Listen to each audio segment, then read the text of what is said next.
Happy Monday, everybody. We got a lot to talk about today. So grab a beverage. Hopefully you're wearing something comfy. Smash that like and let's get started. If you like what you see, come and get it with me. I know you deserve all you want. 'Cause your heart's made of gold. But don't wait till you're old. If you want it, I get you some. Hello, everyone, and welcome back to my channel. Happy Monday. Stand-up comedian and pop culture vulture, Joleen Lunzer here for another No Offense, All Offense, where we talk about news, we roast it, we recap it, pop culture news, our favorite reality shows, our favorite reality stars, our favorite celebrities, things we love to hate, things we hate to love. Just a reminder, if you're new here, I'm very opinionated, okay? And I make fun of a lot of stuff and we have a good time over here. But that doesn't mean you have to have the same opinion as me. You are welcome to sound off in the live chat and we can just agree to disagree about all the silly topics we talk about. That's my opinion! It's simply my opinion. Remember, everything I say is alleged. However, everything I say is true, except for the parts that are false. Allegedly. Allegedly. How is everybody doing today? I see you guys signing off on the live chat. Thank you. You made it. Yes, good Monday morning to you too, Madeline. My husband's in the chat. Hello, hype man husband, Shell. Trish says, I'm here early. We love someone here early. Sinister Girls, Liz. Hello. Graphic says, hello, temporarily in the Starbucks drive-thru on my lunch break. Enjoy that and take some extra time for yourself. Okay. Tell your boss I said that you could. You guys know the drill. If you want to support the channel further than liking or subscribing, you can always send a super chat while we're live here on YouTube. You can send a super thanks if you're on the replay crew.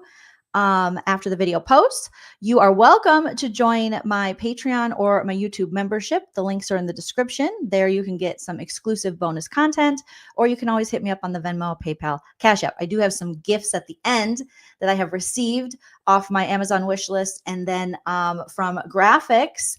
And so I'm going to go over those at the end of the live. So stick around for that. Yes, Stephen.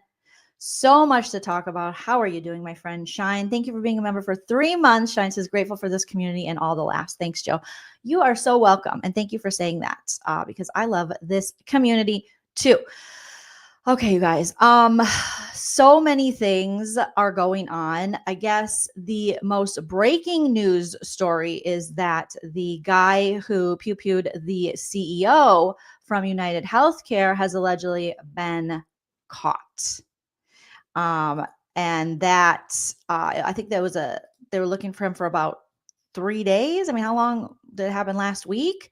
And America has been erupting in lots of different emotions regarding this, murder, we'll call it, so that we don't, get shut down by YouTube, of the UnitedHealthcare CEO, and just pointing to like a bigger picture, a bigger problem, I guess you would say, within our healthcare system. So let me just pull, the news broke probably about an hour ago, I think, about the, them apprehending this guy.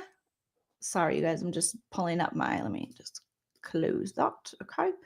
And we will open it up here. While you're waiting, smash the like. It's an easy and free way to support the channel, and it really does help. Okay.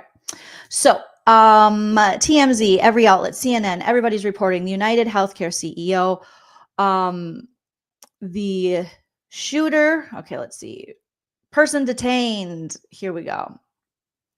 So an hour ago, you guys, according to The Guardian and other sources, they have made an arrest. Luigi Maggiano. No relation to the Maggiano. Okay. We don't want to screw up the good food at Maggiano's, but this guy, let me share my screen here. Luigi, not Mario, just Luigi, was caught in this shooting. So this, they are saying, is the man Luigi Maggione, has been named as the suspect in the New York K-ing of UnitedHealthcare CEO Brian Thompson. and he was recognized an hour ago. They're reporting he was recognized while at McDonald's in Altoona, Pennsylvania. I don't even know where that is. Well, obviously it's in Pennsylvania. Jolene, use your brain. Altoona, Pennsylvania. Oops. Let's bring that back up here. Okay, there we go. So New York authorities said that responding officers questioned the suspect, who was acting suspiciously and was carrying multiple fraudulent IDs. So he had fraudulent identifications, as well as a U.S. passport. Upon further investigation, officers recovered a firearm on the man as well as a suppressor, both consistent with the weapon used in the pew-pew of the UnitedHealthcare CEO. And then 18 minutes ago, they're saying it appears that Luigi Maggione was interviewed by University of Pennsylvania publication Penn Today in 2018 about starting a video game development club. Oh, okay. That's not going to help the video game industry. So he was interviewed about that. Or they just update in real time and just get you. They get you right here. Okay. So in my freshman and sophomore years in high school, I learned on my own how to program, and that's why I'm a computer science major now. He had said in 2018 from Penn Today, the publication. That's how I got into it, he added. I just really wanted to make games. Okay, so he was a gamer. Authorities say that as of now, they believe that the person of interest acted alone. So they're saying that this Luigi acted alone. We believe at this point our investigation is leaning toward he was acting alone, says Joseph Kenny of the New York City Police Department Chief of Detectives. On what appears to be Maggione's Goodreads account, dang, they have went into all of his socials. Nowadays, you commit a crime, you do something, they're going to look into everything you've ever said, ever done, all the things. So, the 26-year-old, so he's 26, dang, that's young, reviewed the Unabomber's book. Ooh, that's not a good sign. Giving it 4 stars out of 5. I wonder what kept him from the 5 stars. Maybe they have it here. Oh, I think they have it here. In the lengthy review, Maggione described Ted Kaczynski's In Industrial Society and Its Future as a book clearly written by a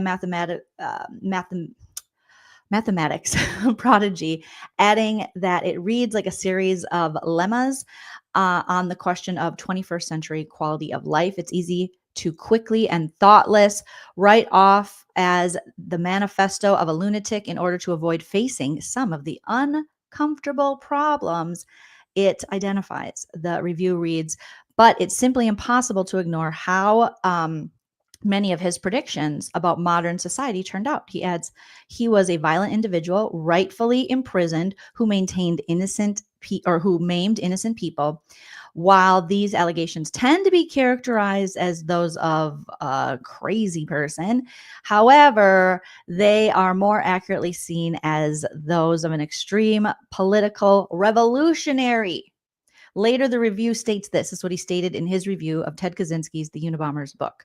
These companies don't care about you or your kids or your grandkids. They have zero qualms about burning down the planet for a buck.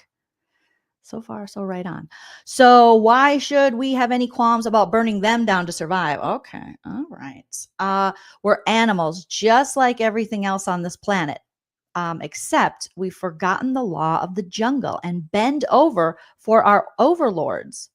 When any animal would recognize the threat and fight to the death for their survival, violence never solved anything is a statement uttered by cowards and predators. I will say, as he talks about these big companies, corporations, things like that, people have taken a look at his social media and his Twitter and are reporting that he was a big fan of Elon Musk, billionaire protector and billionaire himself, Elon Musk. So that's kind of confusing, but we're in confusing times. All right. Let's see. Luigi Maggione was eating at the McDonald's when the employee recognized him. We talked about that. He did have a manifesto when they found him. The document found on the person of interest is a 3-page handwritten document. So I'm sure if that hasn't already been released, it will be released. Suspect had a ghost GUN that can be made on a 3D printer, capable of firing 9mm rounds. I'm sorry, what? Magione, the person of interest, has been arrested on firearm charges. Authorities said when he was arrested, police said that he was in possession of this ghost pew pew that may have been made on a 3D printer and had the capability of firing a 9mm round and a suppressor. I am very ignorant on how the GUNs work, so I'm like, what? I don't. That must mean something. Christina says, is he single though? I don't know. That'll probably come out. I'm sure they're going to have some, once he's in the jailhouse, he'll have some ladies. So you got to get on that list early. You got to get on that list often. All right. The police have not revealed yet the details of what was written in the document, the manifesto they obtained on the person of interest, but said that it does seem that he has some ill will toward corporate America. You think?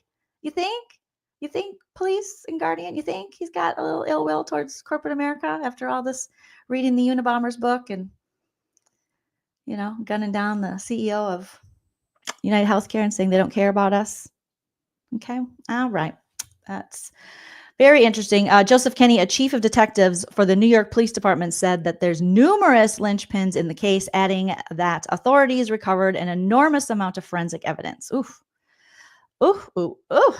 Suspect taken into custody. He was born and raised in Maryland, if you guys are wondering. The person of interest, he's 26 years old. Again, his name is Luigi Magione. And he was found at a McDonald's in Altoona. Apologies to my Pennsylvania friends. Pennsylvania. I've only, I think, been to Pittsburgh and maybe a few other places. He was born and raised in Maryland, officials say, and with ties to San Francisco, California. People are going to run with that one. And his last known address was Honolulu, Hawaii. He has no prior history in New York. No prior arrest history, I should say. So the police, all right, they recovered the mask and the clothes consistent with those worn by him or by the Pew Pew guy. Officials say the police also recovered clothing on the man, including a mask consistent with those worn by the gunman, authorities said. Police also recovered a fraudulent New Jersey ID matching the ID the man used to check into the New York City hostel before the shooting incident. Additionally, officers recovered a handwritten document, the manifesto, let's just call it what it is, that speaks to both his motivation and his mindset, said Jessica Tisch, New York's police commissioner. And again, he was recognized while pounding down a Big Mac or a salad. I don't know. He looks like he's in shape. New York's Mayor Eric Adams says at a news conference that they found the person of interest, and this was about an hour ago, through good old-fashioned police work.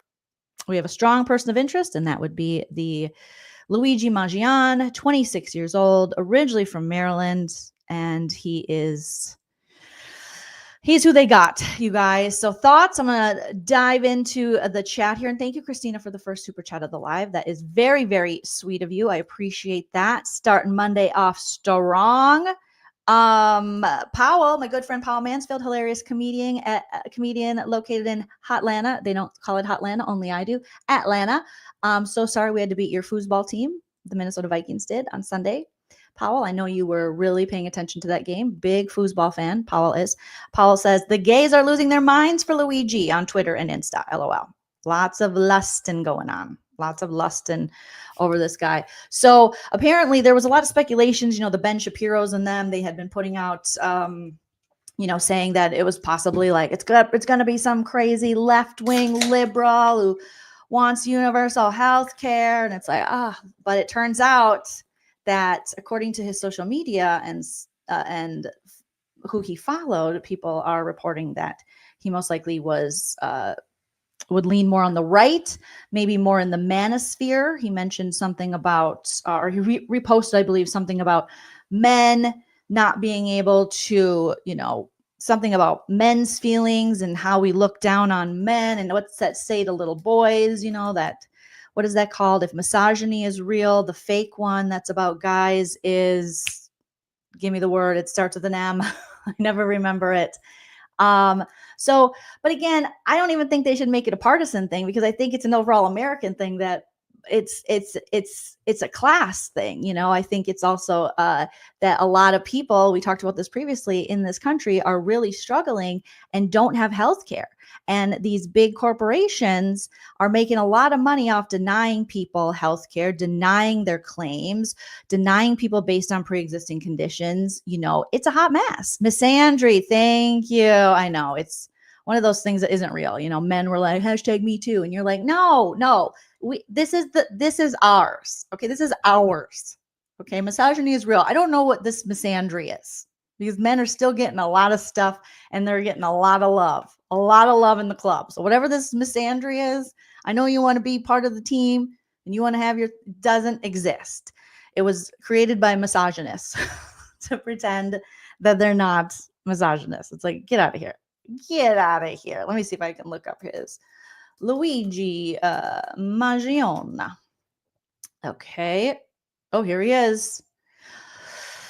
Let's take a look, you guys. We're going to take a look at the socials here. And this is his Twitter, where allegedly he was a big fan of the Elon Musker, the ultimate billionaire, which is, you know, yeah. So here he is, as Powell said, you know, he's got abs, I guess, you know, that's going to get you something.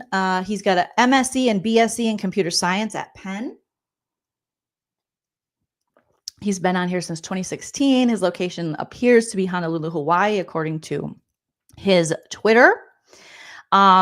His pinned tweet is from December 8th, 2022, 7 years ago. I gave my high school senior speech on this topic. Today, I will be talking to you about the future, about topics ranging from conscious artificial intelligence to human immortality. Likely, you'll dismiss all this pretty quickly as interesting, but just science fiction. So here he is, subtweeting Tim Urban.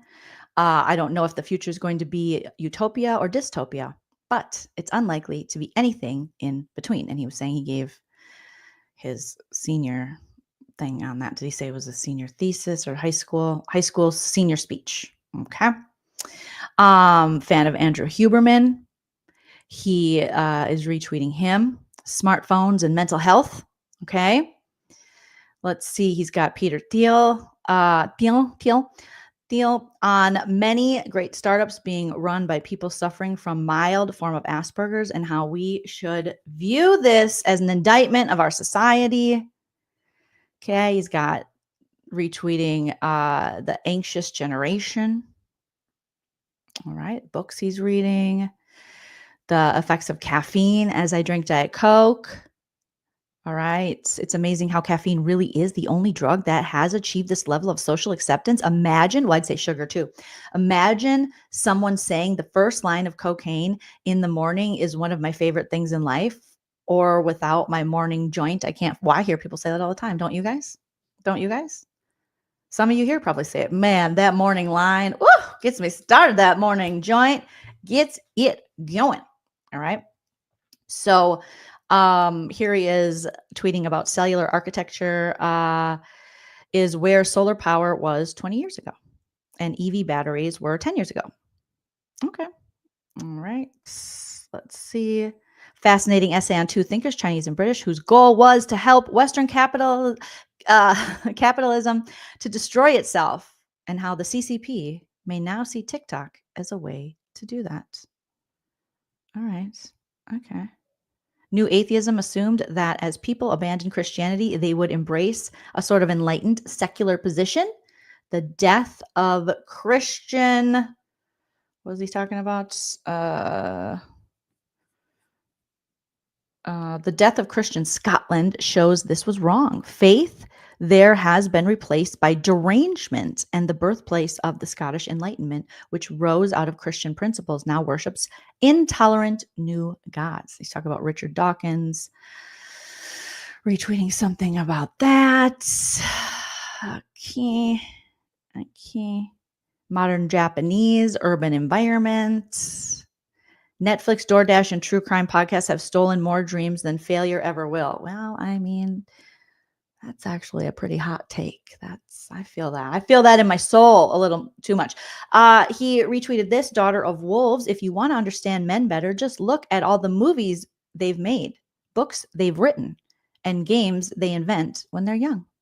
Almost every single one is about a young man being thrust into a position or situation he doesn't know if he can overcome.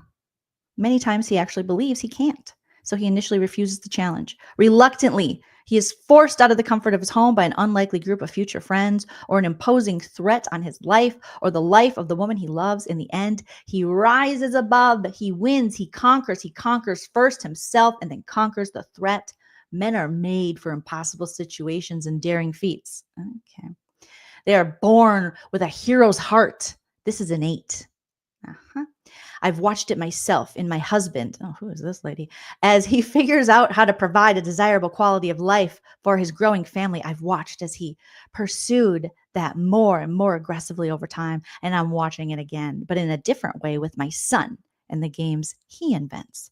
This is the heart that society is trying so hard to squash. What? And women are the ones who can help protect it. Oh, we got to help protect what are we protecting now for men? The heart. Okay, we got to protect their gaming. I think they just want to keep playing video games and they want an excuse. That's what it sounds like to me. It's like this first person shooter game is going to change the world. So let me play this now 24/7, ignore you, ignore the kids, ignore my life. Okay, that's what I'm talking about. That's what that sounds like to me. I don't know what that sounds like to you.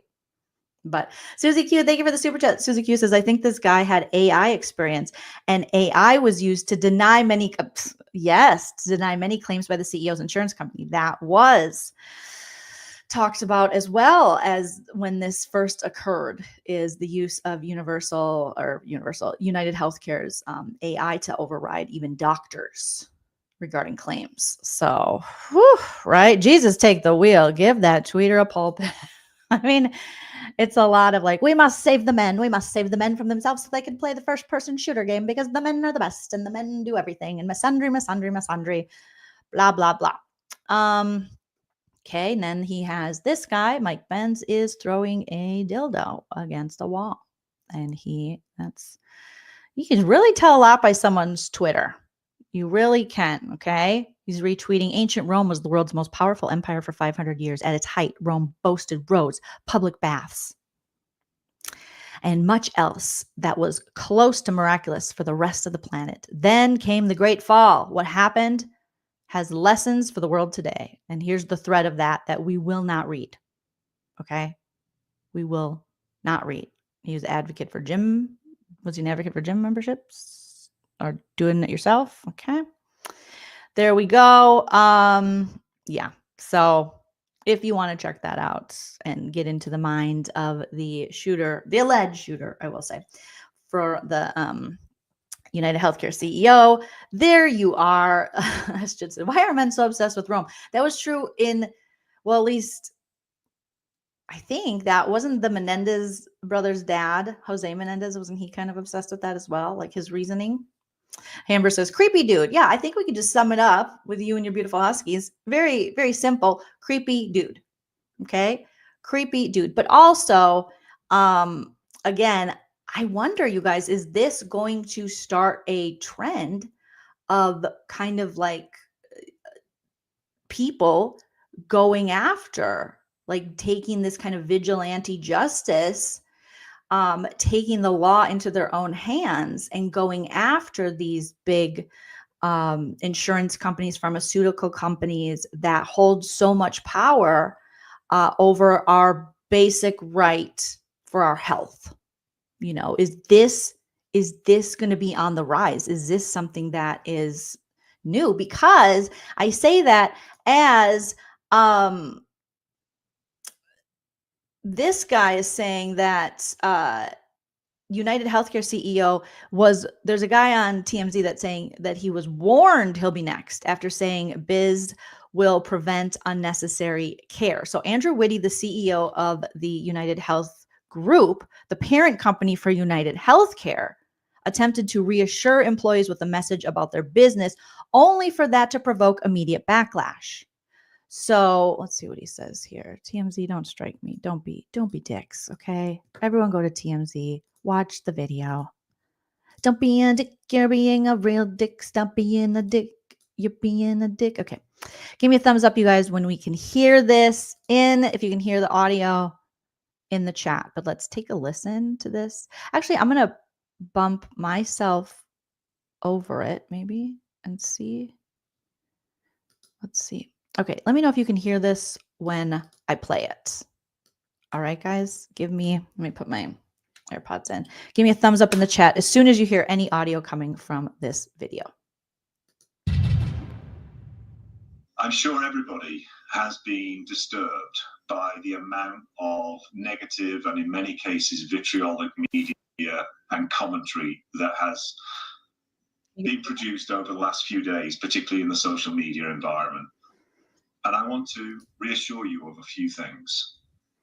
Firstly, we are going to continue to make sure that we put patients, consumers, and members first, as we always have done. The mission of this company is truly to make sure that we help the system improve by helping the experience of individuals get better and better. There was nobody who did more to try and advance that mission than Brian Thompson. And there are very few people in the history of the US healthcare industry who had a bigger positive effect on American healthcare than Brian. Our role is a critical role. Thank you, Taylor. And we make sure that care is safe, appropriate, and is delivered when people need it. And we guard against the pressures that exist for unsafe care or for unnecessary care to be delivered in a way which makes the whole system too complex and ultimately unsustainable. I encourage you to tune out that critical noise that we're hearing right now. It does not reflect reality. It is simply a sign of an era in which we live. What we must do is focus on what we know to be true. And what we know to be true is that the health system needs a company like UnitedHealth Group, and it needs people like Brian within it.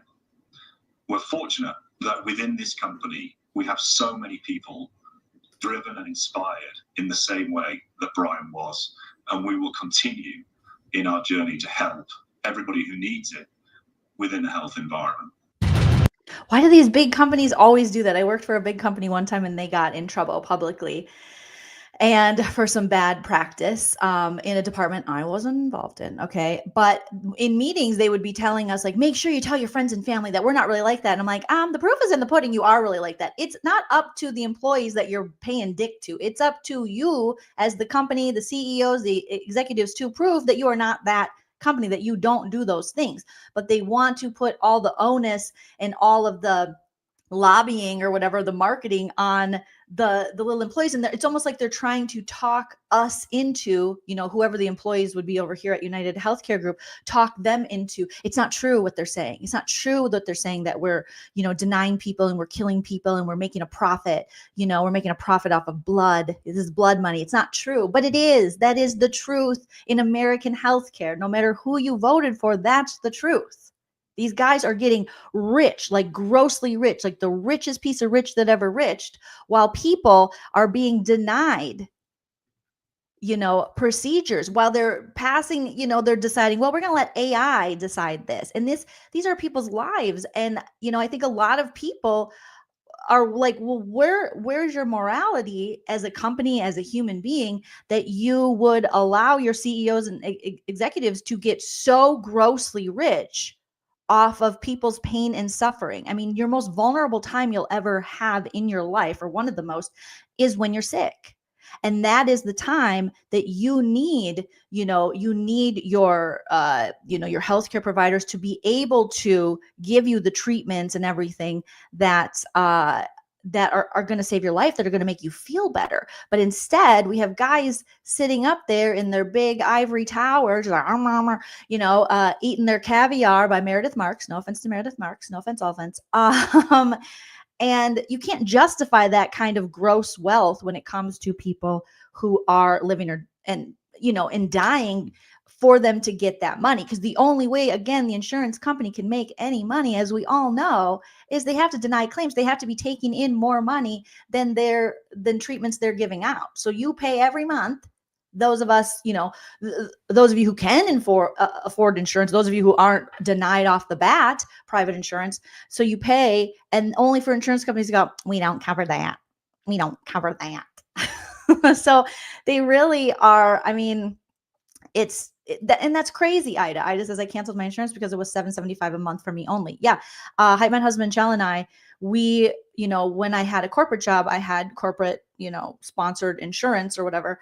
And obviously it just came automatically out of my paycheck. I didn't pay a ton of attention because it was just years and years of, I know I needed healthcare. And I guess that was just one of the benefits of the job, but then when we were forced to get our own insurance, it was for the two of us. Yeah. I mean, I think we were paying like $1,500-$1,800 a month.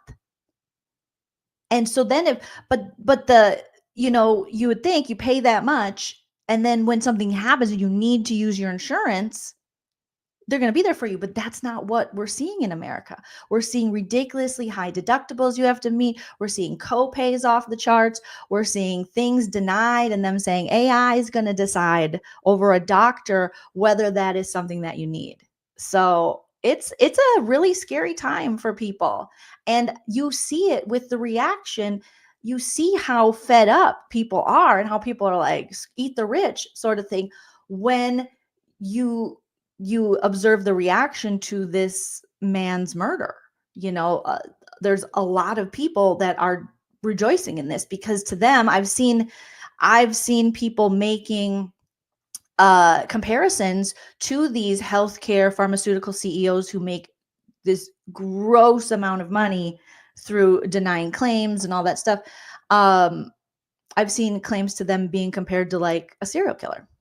Like, what's the difference? They're killing people. That's what people think online. Like, that is, I don't know if it's a general consensus, but it's a big consensus. Let's see what you guys are saying in the chat here. Shine says, welcome to America, the land of the insurance poor. Yeah, basically. And when you're looking at bankruptcy debt, like medical, I believe, is the highest rate. So most people, the highest bankruptcy rate is due to, am I saying that correctly?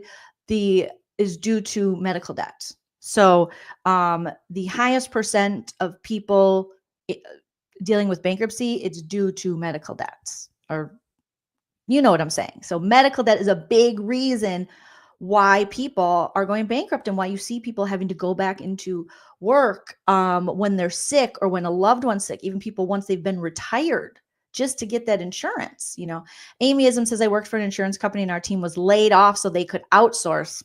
They need to make another 100 million that year. Yeah, it's like, it's so gross. And it's almost like we're seeing this like Batman, Spider-Man, I don't know, vigilante justice, Buffy the Vampire Slayer, Buffy the insurance company slayer coming out.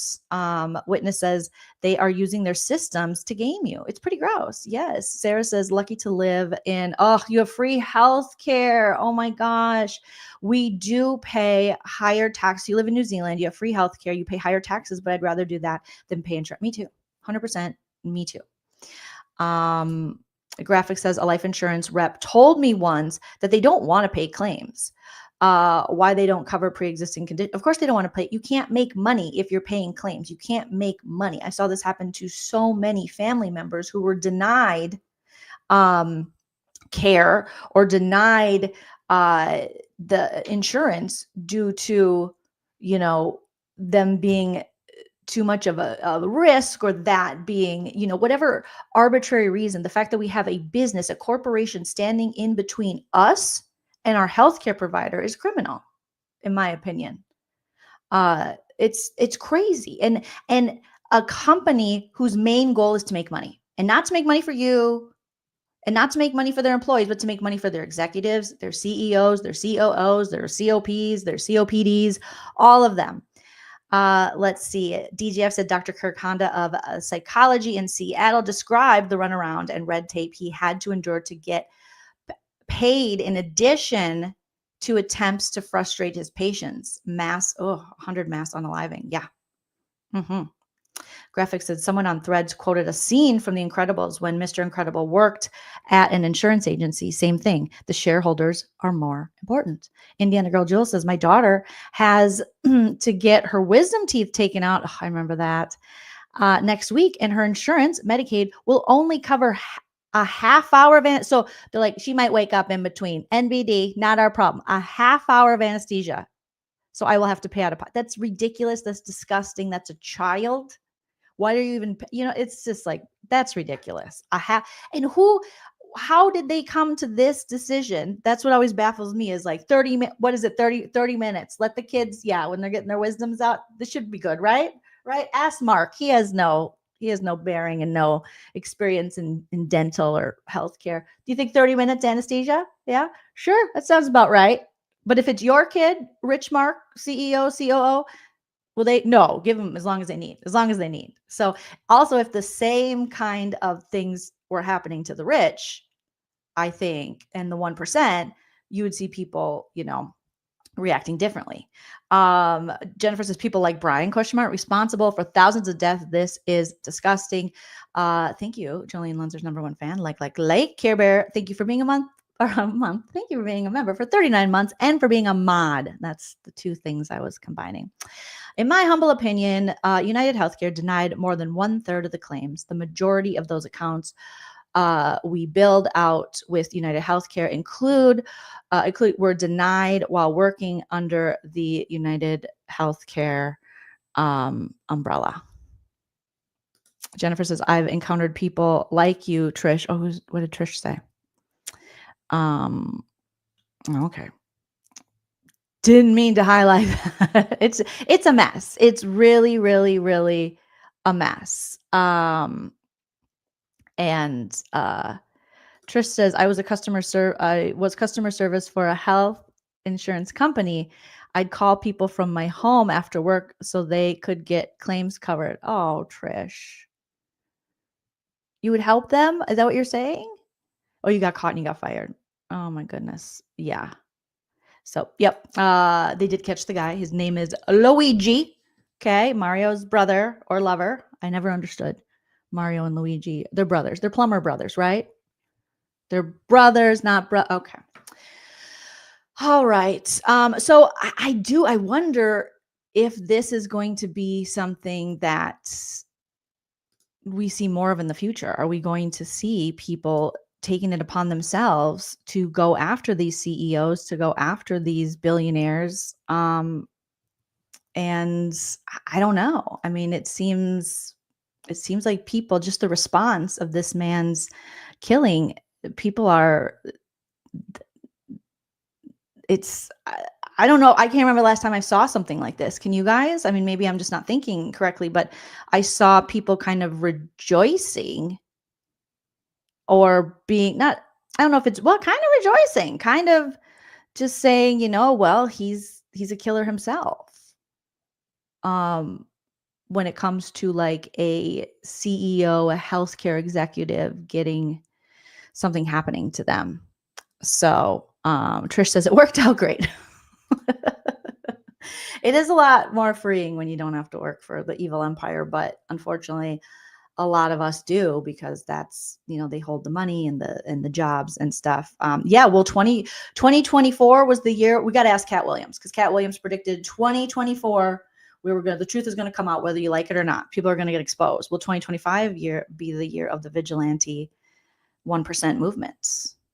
I don't know. I'm not sure. Yeah, they did. They had like a lookalike contest in NYC. I saw people posting. There was one guy that kind of looked like the guy, and he was doing, I think, TikToks with his mom, and his mom was like, he wore like the outfit that the guy wore. So, yeah.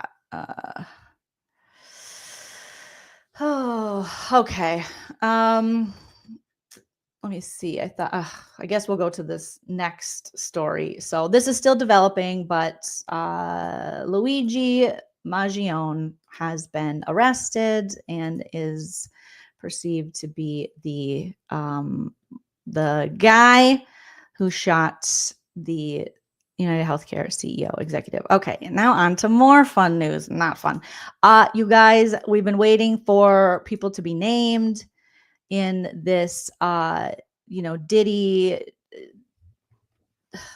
which celebrities were with Diddy. We have a lot of civil lawsuits coming out that we covered a couple weeks ago maybe it was almost a month ago, when they announced all of these civil lawsuits that unfortunately, trigger warning included essay against children and women and men, and just gross. Well, today they're reporting allegedly that Jay-Z has been named in one of these civil lawsuits, but Jay-Z has come out right away and said not true, and he filed for dismissal or disclosure of a 13-year-old's identity in the essay lawsuit tied to Diddy. So Jay-Z right away is like, it wasn't me. But Sean Jay-Z Carter, another Sean Combs, Sean Carter, oh my goodness, fired back in a court filing Monday today after he and Sean Diddy Combs were accused of essaying a 13-year-old at an after party following the 2000 Video Music Awards, according to an amended civil lawsuit that was filed yesterday, Sunday.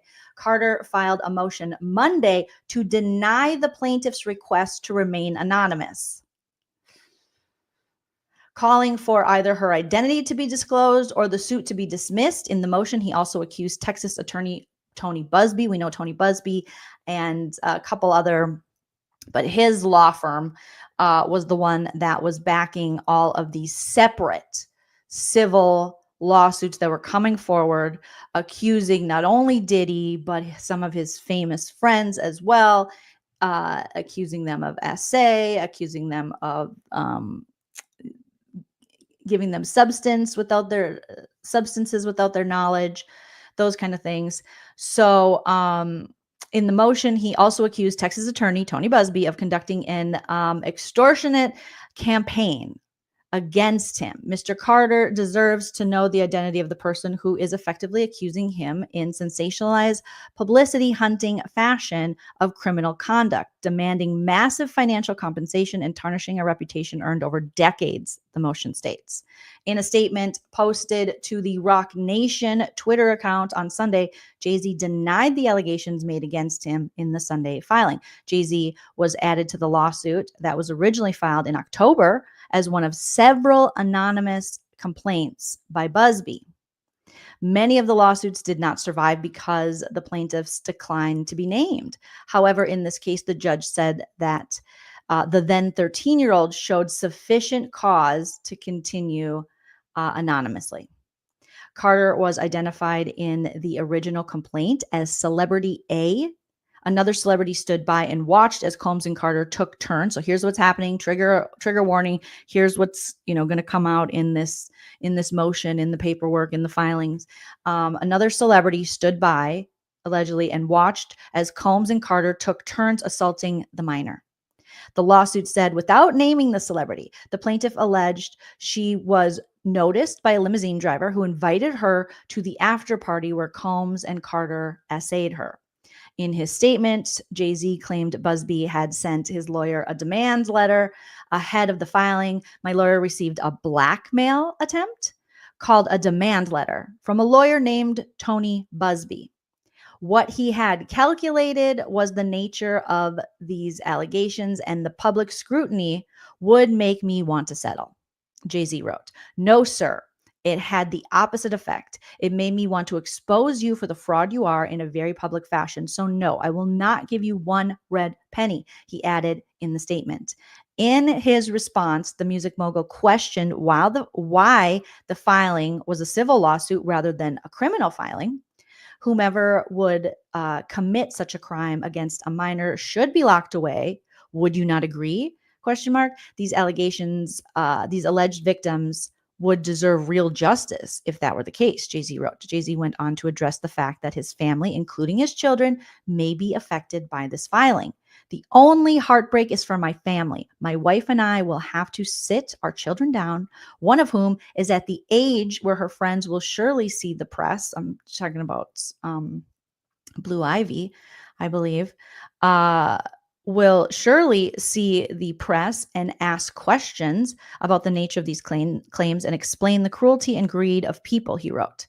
In a statement to ABC News, Busby said, the pleading speaks for itself. This is a very serious matter that will be litigated in court. Busby also took to his personal Instagram account on Sunday saying he would not be bullied or intimidated, without mentioning the specific lawsuit, Jay-Z, or Diddy by name. People will see through this effort to discredit me and my clients, and the truth will be revealed, Busby wrote. I also won't allow anyone to scare my clients into silence. Sunlight is the best disinfectant, and I am quite certain the sun is coming, he added. Combs' legal representatives responded to the filing in a statement to ABC News on Sunday, saying this amended complaint and the recent extortion lawsuit against Mr. Busby exposes his barrage of lawsuits against Mr. Combs, excuse me, for what they are, shameless publicity stunts designed to extract payments from celebrities who fear having lies spread about them, just as lies have been spread about Mr. Combs. As his legal team has said before, Diddy has full confidence in the facts and integrity of the judicial process. Okay, Diddy. In court, the truth will prevail that Mr. Combs never essayed or trafficked anyone, man, woman, adult, or minor. Sean Combs' representative said in the statement. What do you guys think of this? So Jay-Z is out there adamantly saying, no, this isn't me. Why isn't this a criminal versus civil? I think I was listening to Law and Crime today, and they were saying that since the woman's age now, she would still have time to file this criminally. And so that's where they're going down. But we did also see Diddy come out pretty adamantly that he didn't do any of these things. And then all of a sudden, more and more stuff started coming out. More people started coming out. They did the raids. They were finding things. So is this just, it's hard to say because it's early at this point. We've been waiting. There's been lots of speculation that Jay-Z's name was going to pop up. A lot of people have been speculating this. Okay, so it has now officially popped up in a civil lawsuit with Tony Busby and his client, who was 13 at the time of the alleged assault. According to the according to the paperwork, she is saying that Jay-Z was the first to assault her that night, and she was able to escape. But then Diddy, so it was Jay-Z, then Diddy, and she's also claiming that there were 1 to 2, I believe, female celebrities there, women. So it's like, let's see. I'm going to dive into the comments again, the live chat, and see what you guys are saying. Michelle Sykes says, Jaguar Right has been saying Jay-Z is worse than Diddy. There's been lots of talk about that. Indiana Girl Jill says Jay-Z is just as much involved. This is just the beginning. Steven says, I'm going to wait innocent until proven guilty. I'm not ready for Beyonce to have to deal with any of this shit. I know. Twisted Life says, so much easier to have faith in the judicial process when you got the money, when you got the coin. Janine says, Jay-Z flew straight back to New York from his vacation when Diddy's house was raided. I guess he was destroying evidence. Huh. Yes, DGF, smash the like. Thank you so much to help Jolene's channel grow. I appreciate that. We're on the road to 50K. Please help like and subscribe. V Coin says, seems innocent from that response. Witnesses anyone who abuses minors like this. It's horrible. Amy says, gross. Every time this shit comes out, I always think it's so easy to keep your pants zipped unless there's consent. Good Lord. Yes. And it's horrible. Tina Knowles, Anna says, was liking posts on Instagram yesterday about Jay-Z being accused. Oh, well, let's talk about Tina Knowles and Beyonce. Okay, where do we got it? Here. Okay. So according to People Magazine, Beyonce's mom, Tina Knowles, reacts to son-in-law Jay-Z's shocking essay allegation on social media. So thank you for bringing that up, Anna, because that reminded me that I had this article open for a reason here. Okay.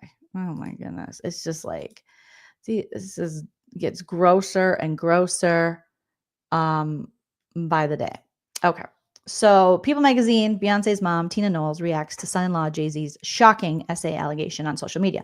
The rapper was accused of essaying a 13-year-old girl in 2000 in an amended civil lawsuit filed in New York. As you can see here, pictured Jay-Z and his mother-in-law, Tina Knowles, and this is from 2016. Beyonce's mother, Tina Knowles, has seemingly weighed in on the new essay allegation against her son-in-law, Jay-Z. Shortly after the rapper, Sean Carter, was accused of essaying a 13-year-old girl alongside Diddy in a civil lawsuit, Knowles, 70, liked an Instagram post from ABC7 Chicago that shared details of the allegations, which Carter has vehemently denied. The Roc Nation founder, 55, was named as a defendant in the suit, which was originally filed against Combs in October. And we know when Tony Busby, when they filed these civil lawsuits, and they had all of those people, and they were all going to be separate civil lawsuits, that he had said that there are some really big names that are included in these. And now Jay-Z's name has been released. So in the amended complaint filed Sunday,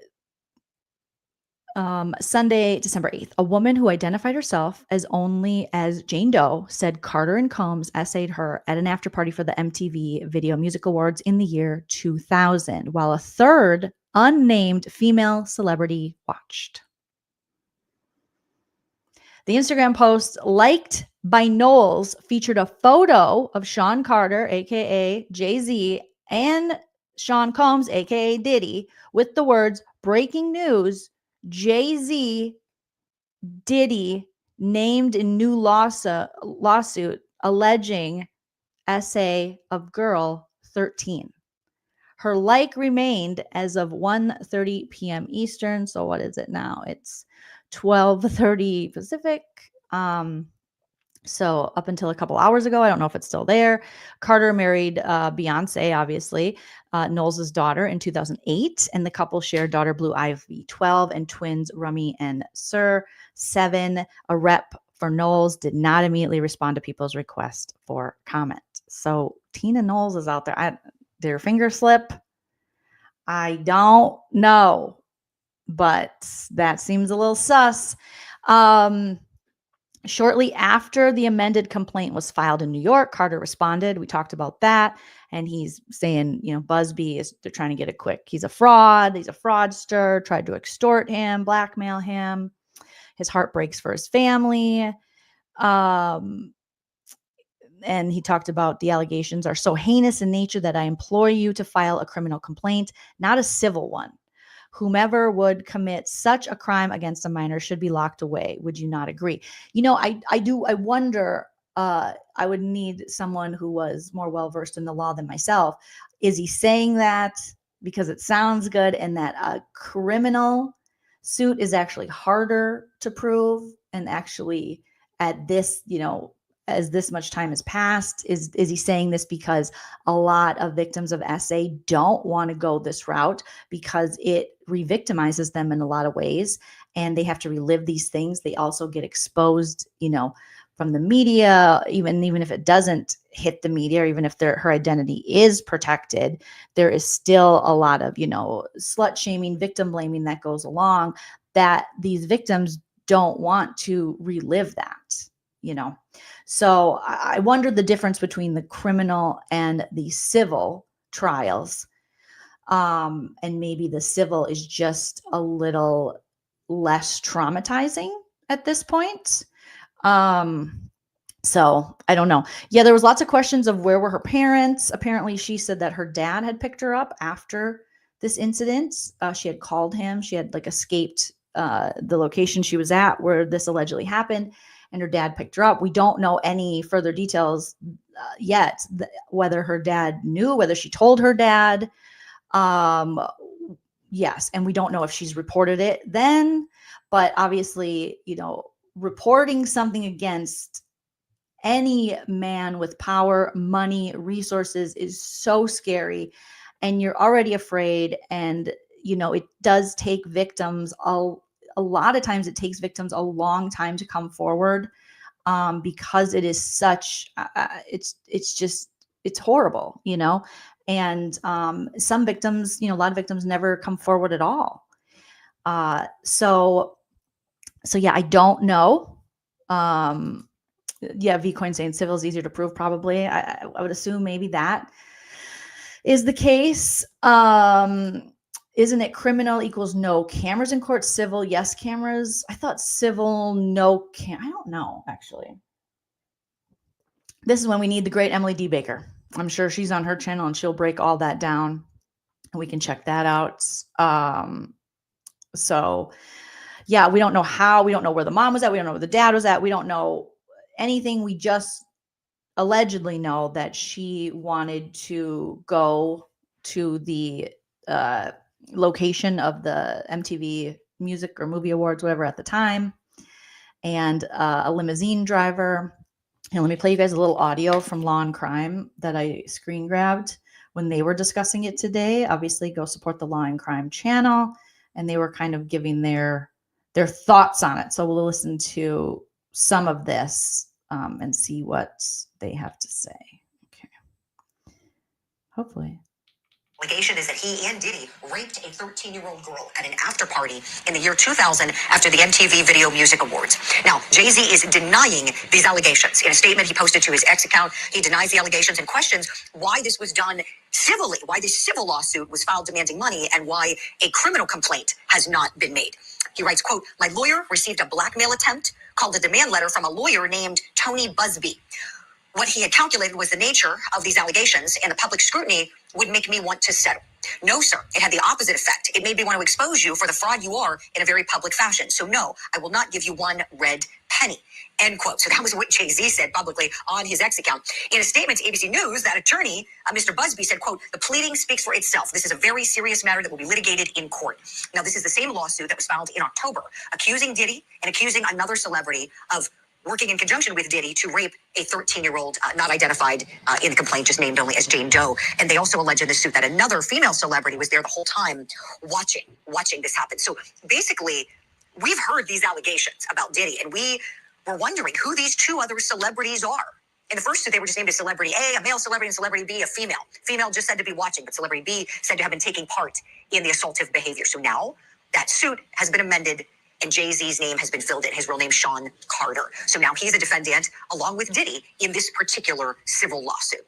There's so much to discuss here. Let me bring in our law enforcement analyst this hour. She's a law enforcement expert. She's also a trial consultant. Sunny Slaughter on the program. Sunny, good morning to you. We talked about this. When that suit was first filed. We were all wondering, who are these celebrities? Who is this man who's alleged to have raped this child, as Diddy is alleged to have raped this child? And who is this female celebrity who's alleged to have watched these rapes happen? What's your reaction, please, to this allegation being brought against Sean Carter and him not wanting to settle this? If you're new here, my name is Lynn. And then it I myself always has to go to a commercial. And then I have to wait till the skip. Julie, here we go again. Here we go with this case and the unfolding of it. So when it comes to Sean Carter being named, we've been hearing the rumblings and the ramblings that it could be him, that he could have something to do with this. And now the name is out. I have to agree with him. If this is a criminal case, criminal charges, let's see that happen.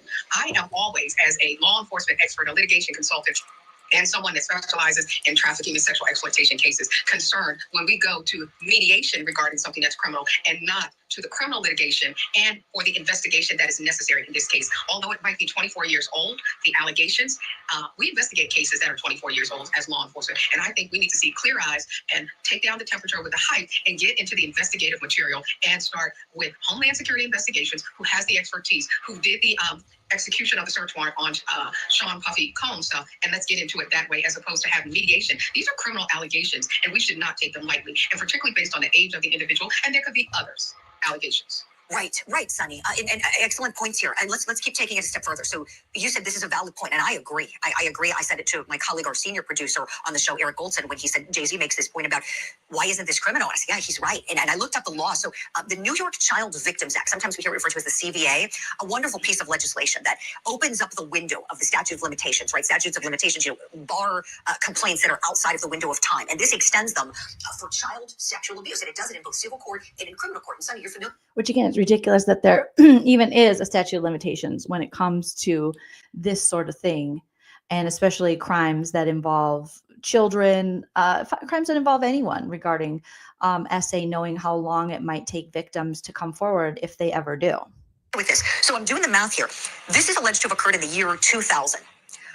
Okay, we're in 2024, and the statute of limitations is still open for a criminal case. According to what I'm seeing online, it's 28 years for felony offenses. Yep. So if this rape did occur, there's still 4 more years that this can be filed. And this is just the filing. You know that, Sonny. Just got to get the filing in, and then the prosecution can commence.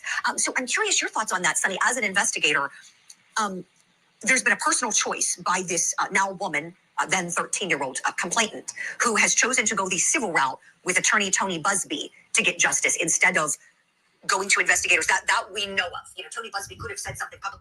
Sorry, Yvonne, I said speed talking giving me anxiety.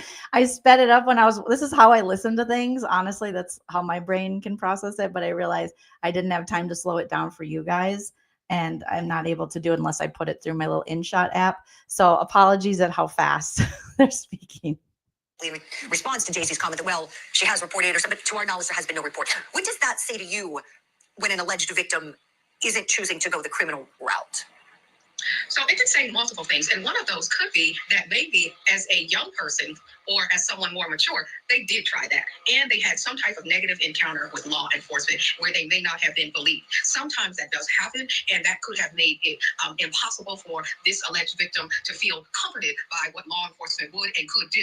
However, with all of the spotlight now on the other case, now tying this into this case, they might feel like there's more leverage and maybe they don't want to go to court and testify in a trial. However, I think it is the wrong thing to do at any place when we think that criminal charges against someone where there's an alleged victim that was a child, a minor at the time. I do not think that lawyers should take this tactic. I know they're defending their clients, but I do think that we need an investigation into this case. There is still the parents. We need to find out, where were the parents with this child? Who else did she tell? There's so many nuances that are not explained. I just don't think that we can say, okay, it's going to be a civil complaint, ignore the criminal charges. And like you said, we still have a 4-year window where charges could be filed, but we need to get to those first before we start talking about having a mediation. Right. Excellent point, Sonny, as always. For anybody wondering who Tony Busby is, so Texas-based lawyer, we've got a quick clip of him. Let's take a look. The biggest secret in the entertainment industry that really wasn't a secret at all has finally been revealed to the world. The wall of silence has now been broken, and victims are coming forward. Okay, so he is the lawyer who has filed numerous claims. He is representing numerous victims. I can't even recall the number, but I know that, Sonny, you and I don't have enough fingers to count all of the alleged victims that this guy is representing. And I'm saying alleged here, too, because we don't know. Look, we'll see what happens in civil court. However, these cases are decided. They're merely accusations at this point against Sean Diddy Combs and now Sean Carter. Jay-Z. Yeah. So I want to dig into that story with you, Sonny. And full disclosure for everyone at home, we at Court TV just obtained a copy of this amended complaint. So I'm reading through this now. I have my computer open and I'm looking at it. So a couple questions right away. We think, how did this child even get into this party? And so, Sonny, what's alleged here is that she has someone drop her off because she wanted to go to the VMA Awards, has a friend drop her off near Radio City Music Hall in New York City. She wants to try to get into the VMAs. She said it was a bucket list thing for her. Believe she could get in. Apparently, and again, this is all according to what Tony Busby set forth, but says that she started talking to limousine drivers who were parked in the area. And one of them, who she spoke to, apparently said that she fit what Diddy was looking for, that he liked younger girls. And this driver allegedly said that he had to take Diddy to the after party first, but told the plaintiff, come back to this exact location right after the VMAs, and I'm going to pick you up and take you to the after party. And so that is what is alleged to have done, that this driver takes her there. She says she enters a large white residence, a gated U-shaped driveway, and claims that she might have been asked to sign a non-disclosure agreement. She's not sure, didn't get a copy of that. Sonny, I'm sure that'll become important later on as we analyze this.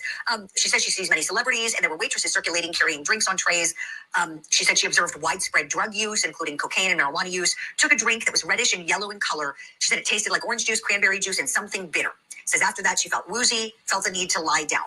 She looked for a place to rest, saw what appeared to be an empty bedroom, lays down on the bed. Soon after, she alleges that Diddy and Jay-Z, along with a female celebrity, enter the room. She automatically recognizes all three of them, says that one of them, Combs, said, are you ready to party? Had a crazed look in his eyes. She claims that Combs threw her toward a wall, causing her to fall. Says she got up, at which point he grabbed her, threw her again on the bed. At that point, she claims that Jay-Z removed her clothing as she grew more and more disoriented. The allegation is that Jay-Z raped her first. That is the allegation, that he vaginally raped her while Combs and this female celebrity watched. That's what's being alleged. Then the allegations go on to further state that after Jay-Z finished raping her, he stepped back toward a wall, and that Sean Diddy Combs stepped in and vaginally raped her while Jay-Z and that female celebrity watched. I'm going to stop right there because I could keep going here, but that is the gist of it, that 2 rapes took place. That is what this complaint is alleging that Diddy and Jay-Z both raped her, and that this female celebrity watched it happen. Okay, Sonny, let's start from the beginning of this story.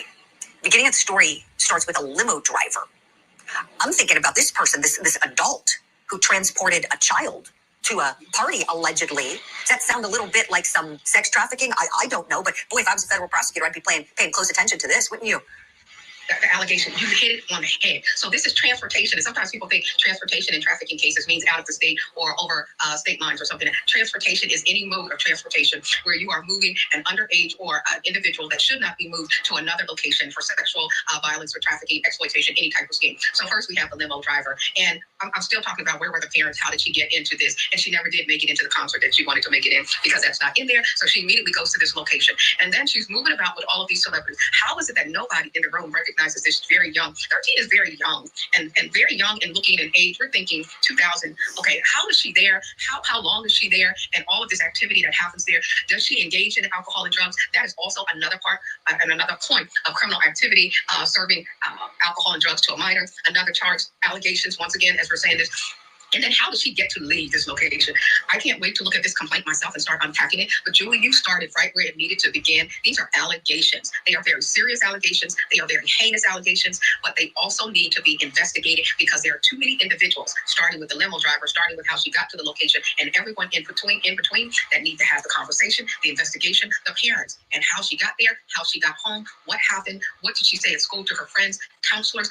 Did she ever say anything to anyone else? Is there a therapist some point in time along the way? Who did she talk to? I want to know everything. I'm getting ready to get this complaint and unpack it myself too. And let's talk about it more because this is heinous, to say the least. Yes, Sonny, agreed. These allegations are heinous. They are disgusting. They are reprehensible. And this is only a representation by one side. I can't emphasize enough how we're just being very clear in reporting this is what's being alleged. We're not a court of law. And we know it's being denied by both Diddy and Jay-Z. Both of these men have adamantly denied these claims. Sonny, you raised so many great questions. I'm reading further in this complaint about how this plaintiff, this 13-year-old child, is said to have got home. So it goes on to say that she did fight back, was able to stand up, grab her clothes and her shoes and run out of the bedroom. So the allegation is that after she was raped by these two men, allegedly, that she was able to grab her things, get out and hold her dress in front of her like a towel, cover up her body to an extent by holding her dress like a towel. As it says, she ran around the residence until she found the front door. It says, although there were other guests still at the party, no one appeared to take notice of the plaintiff's distress or attempt to help her, and that she put her clothes on after she got outside and left in the pitch dark. She ran until she reached a gas station. A female clerk saw her in distress, allowed her to use the phone. She called her dad, admitted that she lied about her whereabouts, asked him to pick her up. Dad picked her up shortly before dawn. And then it says she fell into a deep depression, suffers from PTSD and a seizure disorder alleged to have been caused by stress and trauma. Difficulty with relationships, difficulty functioning in society is what's being alleged here. Ooh, Sonny, you asked about the parents. So where were the parents? And so here we have Dad potentially becoming a witness here because Dad sees her right after the fact, after this alleged trauma. What do you think about that? All right. So it'll be interesting to see, if the parents, if the dad is still alive and is able to, testify to that or give his statement. But again, just the most disturbing story that this poor young girl went through, this child. And Deb says Cassie started with a civil lawsuit and look at everything now. So I don't think it can be like poo-pooed that it's a civil lawsuit first before a criminal lawsuit, because of and Deb is saying the things with Cassie. And yes, Oriel says it's getting really sad. It's getting extremely sad. And and if you even look back to the Aaliyah situation and the marriage to R. Kelly and the allegations, again, it's all allegedly, but between, when Aaliyah, her possible, I don't want to say involvement, but with Jay-Z possibly pursuing her as a minor, and then her relationship with Dame Dash. It's just a whole ass mess. And it just seemed like these young girls were being, targeted and it was a time and a business that, targets children. And people have been screaming. I mean, we have young actors and things that have come forward. We have the Corey Feldmans of the world, telling us about this, but these are men, whether it be in the music industry now or in the movie industry or, executives. They have a lot of money, they have a lot of power, and they're able to silence people pretty easily. Now, this stuff with Diddy came out due to, Cassie's bravery and others' bravery in coming forward, to where then it became a snowball effect and people were like, I can now feel comfortable coming forward about what happened to me, allegedly, because there is power with numbers, and it is very scary to go up against these kind of people. And just how Diddy has handled allegedly the people that are accusing him, and how he's trying to allegedly silence them. So very scary. Graphic says Emily D. Baker just posted a reel, and I read it quickly, but I think she covers in this Wednesday's podcast. So yeah, obviously everyone's probably aware of Emily D. Baker, and she will give us all the law nerd ins and outs of this. Amyism says, wow, these details are a lot. This poor girl, I know she's grown now, but she was just a kid. I mean, this shouldn't happen to adult women, let alone children. This shouldn't happen to adult men, let alone children. So incredibly disgusting, heinous act. So sad. Glad you appreciate the sped up version. Endub says, I'm disappointed in these reporters. They are being easy on Jay-Z, probably out of respect for Beyonce. However, they are literally blaming the potential victim. And I think there's a lot of fear of, people getting sued and things like that. I mean, Jay-Z, similar to Diddy, has a lot of money. I mean, Diddy's is running out, obviously. But if this allegation and this lawsuit could spark more against Jay-Z and more names to come out. So yeah, Otter, same. I can't stop shaking my head. Care Bear says, all grown adults in Hollywood remember dirty old Hollywood been covering up bad people for years. Money buys silence. Yep. Mm-hmm. Colleen says, thank you for covering these important topics, Jolene. You're so welcome. Kim says, I hope Jay-Z gets his wish and maybe the FBI get involved, because we know LAPD was on the payroll. If they didn't investigate people being shot, I doubt they're going to about a kid. Yeah, if now Jay-Z's homes get raided, things, I mean, I don't know. We'll see, but it has been long rumored that Jay-Z was going to be named. And it's hard to believe that some of these guys that are so close to Diddy, some of these celebrities and these artists, had no knowledge that this stuff was going on. It's a possibility. You look at things like the BTK killer, and then he had a whole ass wife and hid all of his stuff, and she had no idea.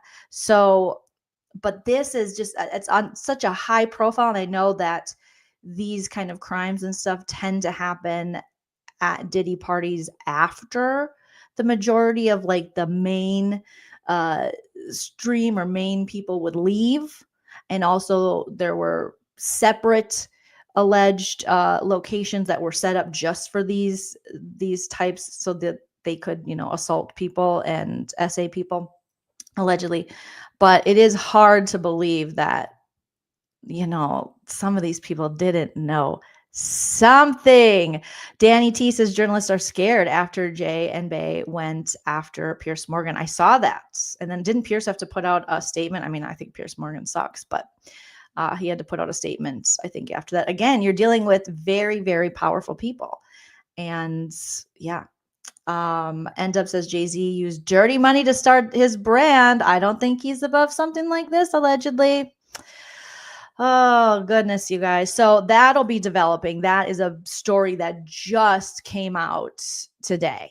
So, or I should say, the lawsuit yesterday and Jay-Z responding. But the fact that Tina Knowles, Beyonce's mom, liked this, I have to think, you can chalk it up to, she made a mistake. I could see my mom, Nana, liking, like, oh, there's a picture of Jolene. It's like, Jolene's a dirty bitch. And she's like, oh, I didn't read the rest of it.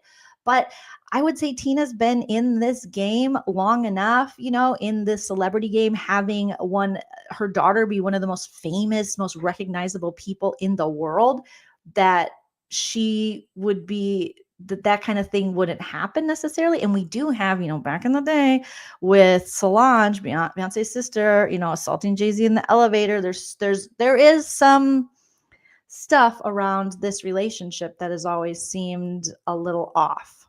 So, yeah, Oriel says Bey was a child star. Not sure I can trust her parents. Who knows anymore, but yeah, so more I'm sure will come out regarding that, you guys. I don't know if you guys saw onto less sad, less serious, I should say, topics. Okay, so here's what's going on.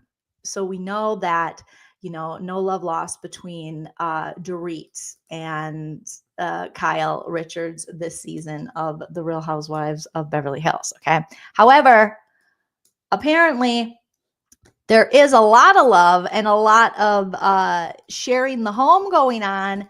Teddy, the horse trainer, sexer, Mellencamp, allegedly moved in with Kyle. You guys, they're both going whatever they're going through.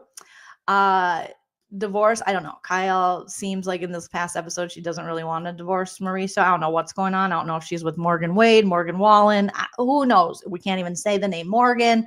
But page 6 revealed that, or Teddy Mellencamp reveals that she's living with Kyle Richards amid divorce from Edwin. Teddy revealed she's been living with her friend and former Real Housewives of Beverly Hills co-star Kyle Richards amid her divorce from Edwin. So I live at Kyle's. I feel like this is what Teddy always wanted. She wanted to live so far up Kyle's anus, and now she's literally in her house where her anus is most of the time, So Mellencamp 43 told her Diamonds in the Rough podcast co-host Erica Jane. Erica's like, you living where? I'm with Kyle. Okay, that's interesting. Could have just got a cottage in West Hollywood like me, but okay. So she told Erica Jane they're living together during the pair's premiere episode. Oh, they have their own podcast now? Oh my God. Erica must need money. I don't know how that's going to make money, but okay.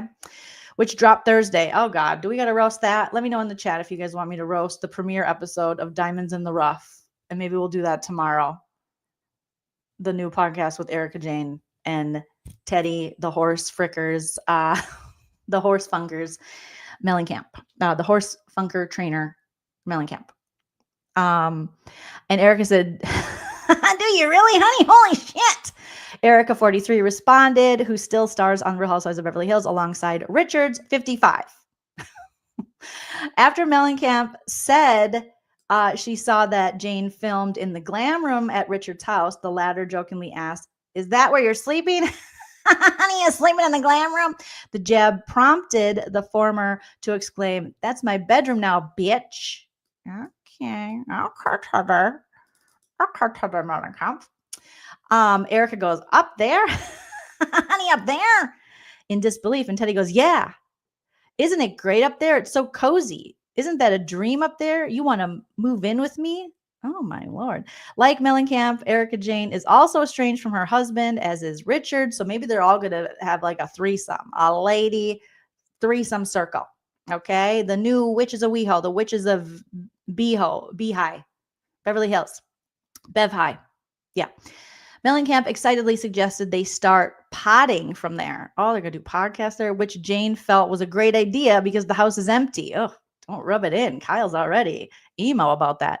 Richard's estranged husband, Mauricio, creepy, no offense, all offense, moved out of the family home earlier this year. He took 8 towels, we know, and he's banging women that are too young for him. Okay, as all midlife crisis men do, with new veneers and some muscles. All right. So thankfully, Kyle has let me do that, Teddy Mellencamp shared with Jane, explaining that she and Edwin 47 are currently nesting. What the frick is nesting?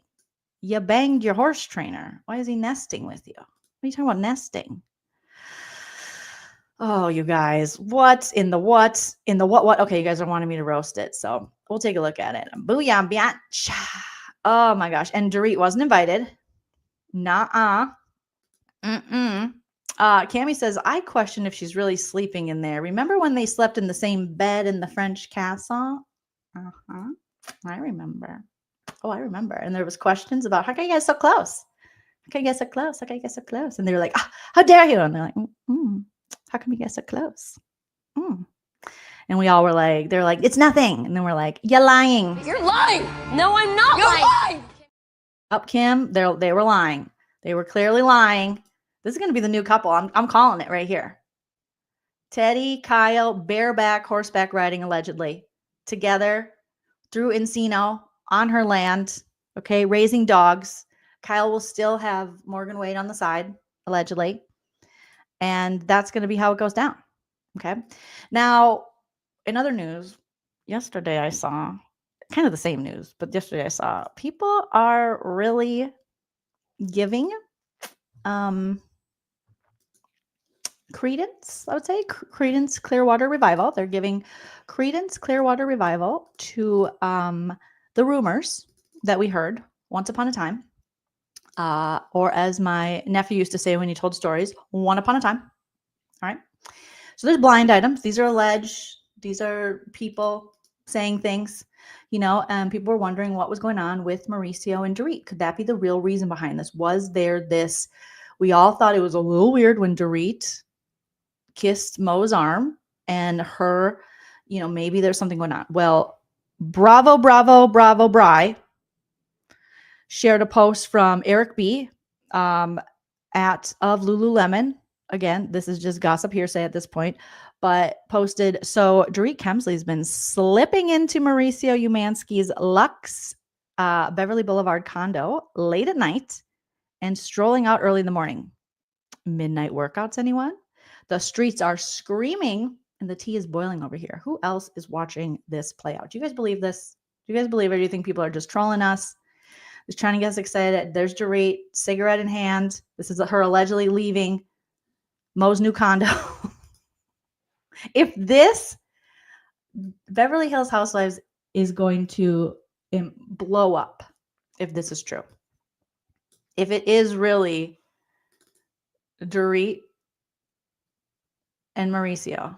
Now, some people in the comments were like, no, PK lives there too. Okay.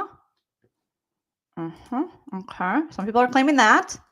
Some people in the comments are saying, we have another person. Again, I can't, substantiate this. I don't know. This is just allegations. Saying this person says, I used to live right around the corner. Still have friends there. They say it's absolutely true. They've seen her in the early mornings creeping. So I creep, just out of Mauricio's condo right after he gives me the morning wood. Oh, so I creep, because Kyle doesn't know what I do. Okay. And then Bravo Finance says, I just don't believe Dorit would feel confident and ballsy enough to challenge Kyle on camera if this were true. Rachel Raquel called and said, yeah, you can feel ballsy and confident and call out something on camera and how you're the victim while you're banging one of your best friends, partners. Patty, let's see what you guys are saying in the comments. A lot of people have said, is this the reason? Is this the reason? Really? Because Kyle's reasons are so dumb. She's like, one time Dorit walked past me and she farted and I'll never forgive her. I'll never forgive her. She passed the worst gas. She just, it was disgusting. And she did, and do you see in the corner? Look at this picture. So this is after the robbery of Dorit's house and PK came back from London, a hotel, Boy George's closet, wherever he was. Okay. And they're all hugging. Look at Kyle in the corner looking up. This is a masterpiece right here as Dorit leans in to kiss Kyle's husband at the time, Mauricio's arm. Here's my theory. You ready for my theory? Ready for my theory? Soft, what's it called? Soft screwing. No, not soft screwing. Soft was the thing that the Secret Lives of Sister Wives, of Mormon Wives did. Soft swinging. They did soft swinging. Kyle tried to distance herself. We weren't that close. It's not like that. Didn't want it to come out. The four of them, little drinky. That's maybe why Kyle quit drinking. You get too drunk and you soft swing and you get stuck with PK on top of you, you're going to sober up faster than ever. Okay. Had I ever woken up with a PK on top of me, I would have got sober much sooner than when I was 32. Okay. Soft swinging, allegedly. Okay. And went a little too far. 2 might have fallen in love, might have got caught soft swinging alone. Or Kyle was like, this isn't fair. I'm stuck with PK. And PK's like, I'm stuck with Kyle. Bubs. Yikes. So that's what I'm thinking. Well, soft swinging gone wrong because it never goes right. We saw that. Secret Lives of Mormon Wives. Soft swinging. I'm just going to put it out there. And V Coin says, even that kiss was long-winded. She gave him a good smell as well. She's like, that's like when you really like someone. You know, you're like, ooh, you know, when you like your partner's scent, even their masculine musk. You're like, ooh, yeah. Ooh, that's good stuff. And then a kiss. And she's gripping him. She's feeling the muscles that PK doesn't have, you know, kissing the shoulders that PK's lacking. While Kyle's like, what's going on? It's not soft swinging Saturday. Why are you guys getting so close? What's happening? Right? Mallory says soft swinging with PK sounds like an absolute nightmare. Because then he's going to blame you for everything if it doesn't go right for him. You know, he's like, it's like, I buy, okay, cheerio and stuff. You emasculated me. Okay, that's a little Australian, but you know what I'm saying. You emasculated me. I told you many times, Kyle. You got to act like you're really into it. And she's like, PK, I'm not really into it. You got to act like you're really into it. You just give it to me, PK. Give it to me. Yeah, give it to me raw, you know. And it's like, no, thank you. So that would be a nightmare. Or it could be the hot dog in the bun situation. Maybe they were just doing a little soaking. And then, so they're all soaking. They're like, well, soft swing, but it's only soaking. Heather Gay was involved, allegedly. Okay. Then eventually there was some movement, which we learned from Heather Gay from the Real Housewives of Salt Lake City, becomes intercourse. And then it is a sin. Okay. It's a sin. It's not a good time. Allegedly. All right. So that's what's going on. I think that's what's going on. I want to give some shout outs, you guys. As we wrap up here, I got some lovely gifts off of my Amazon wish list, and I want to thank BJ, who sent me just the sweetest things, stuff for my dogs. So my dogs and cats received this couch. Let me take a picture of Dave Dog right now. I'm going to have to. He's very comfortable on this little couch. I kind of bring it with me everywhere we go. So I love these. I got to get more of these little animal couches. So here is Dave. Okay. Take a picture and I'm going to send it. First, I'm going to edit it because Dave deserves his privacy, you guys. All right. Okay. Dave, we're going to just edit that out. Okay. His private parts. And now we're done. And I'm going to send it over and let me show you the cute little couch that BJ got off my Amazon wish list. And I so appreciate it because I've been looking at these couches. So I'm definitely going to get another one because all of the animals are loving them. They're like McDonald's. I'm loving it. Okay. And I know I have some super chats to recognize as well, you guys, as we wrap it up. But let me show you. Here's currently Dave Dog in the office. Laying on this couch. The animals are like, when's it my turn? Everyone wants a chance to lay on the couch. So here's Dave currently. We gave him his privacy. I put little underwears on him. Isn't that the most adorable little dog cat couch? It's so cute. I love it. Thank you so much, BJ. BJ also gave me this wonderful It's a Wonderful Life, you guys, cookbook. That was on my list. As you know, it's my favorite holiday movie. Okay. And it's the official Bailey family cookbook. I don't even cook, but me and Hype Man husband Chell are going to make some of this work. Oven braised corned beef with mustard sauce. Okay. Welsh rarebit with roasted tomato. What's rarebit? I don't even know. Apple cranberry sauce. I could probably do that. Herb turkey gravy. Some words I can't. Sweet and sour caponata. I mean, just beautiful recipes. Great around the holidays. I was so excited. Little pictures of George Bailey and Mary Bailey in there. They got mulled wine. Okay, so we can start making hooch. Is that hooch? Spice cider, hot cocoa. They got Christmas crafts. I was so excited about this book. I love it. So thank you. And then some squeaky balls as well. Who doesn't love a squeaky ball? You know what okay, maybe some people don't, but squeaky tennis balls. Let me show you guys a couple more pictures of the other fur babies on this. Let's see. We got Teddy. Where's my Teddy? Teddy's on it. Buffy's on it. Everyone was really enjoying the cat. I don't think I got any pictures of the kitties on it, but oh, you got to talk about, Brandi Glanville. Okay. Before we leave, we'll talk about Brandi Glanville. So don't leave yet, you guys. Don't leave yet. This is a quick word from our wonderful sponsors. Okay, look at Buffy, you guys. Look at my freaking Buffy laying on it. My God, I have to make myself smaller. These dogs are so cute. This is Buffy on the checkered couch. So adorable. From Amazon. Thank you, BJ. Thank you so much. The animals love it. Any new place to lay, they are on board.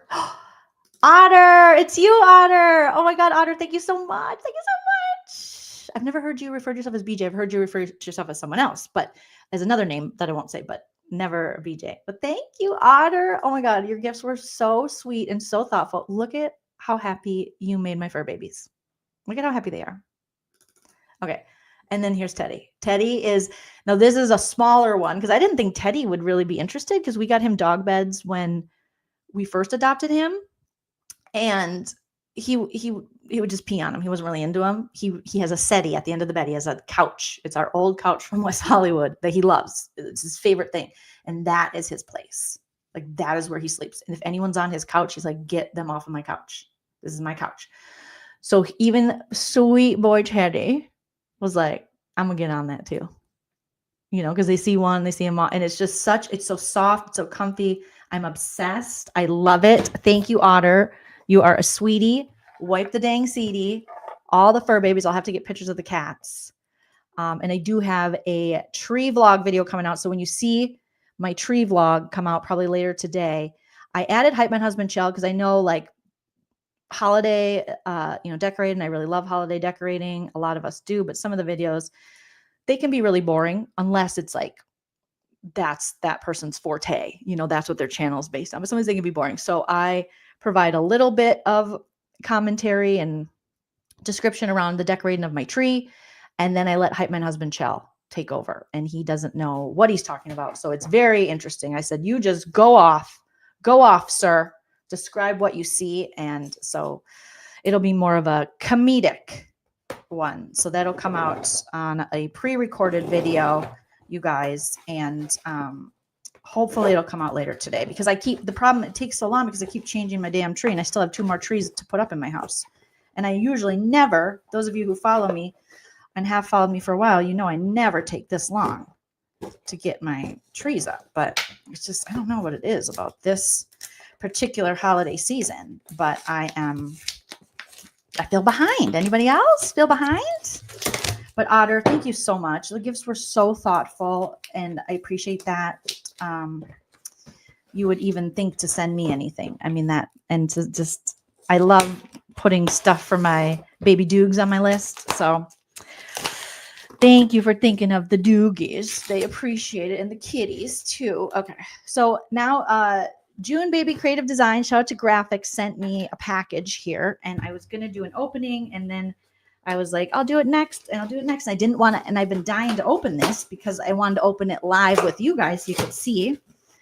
Again, you can go to June Baby Designs and they have a storefront on Michael's website and all of the stuff, if my mods don't mind dropping.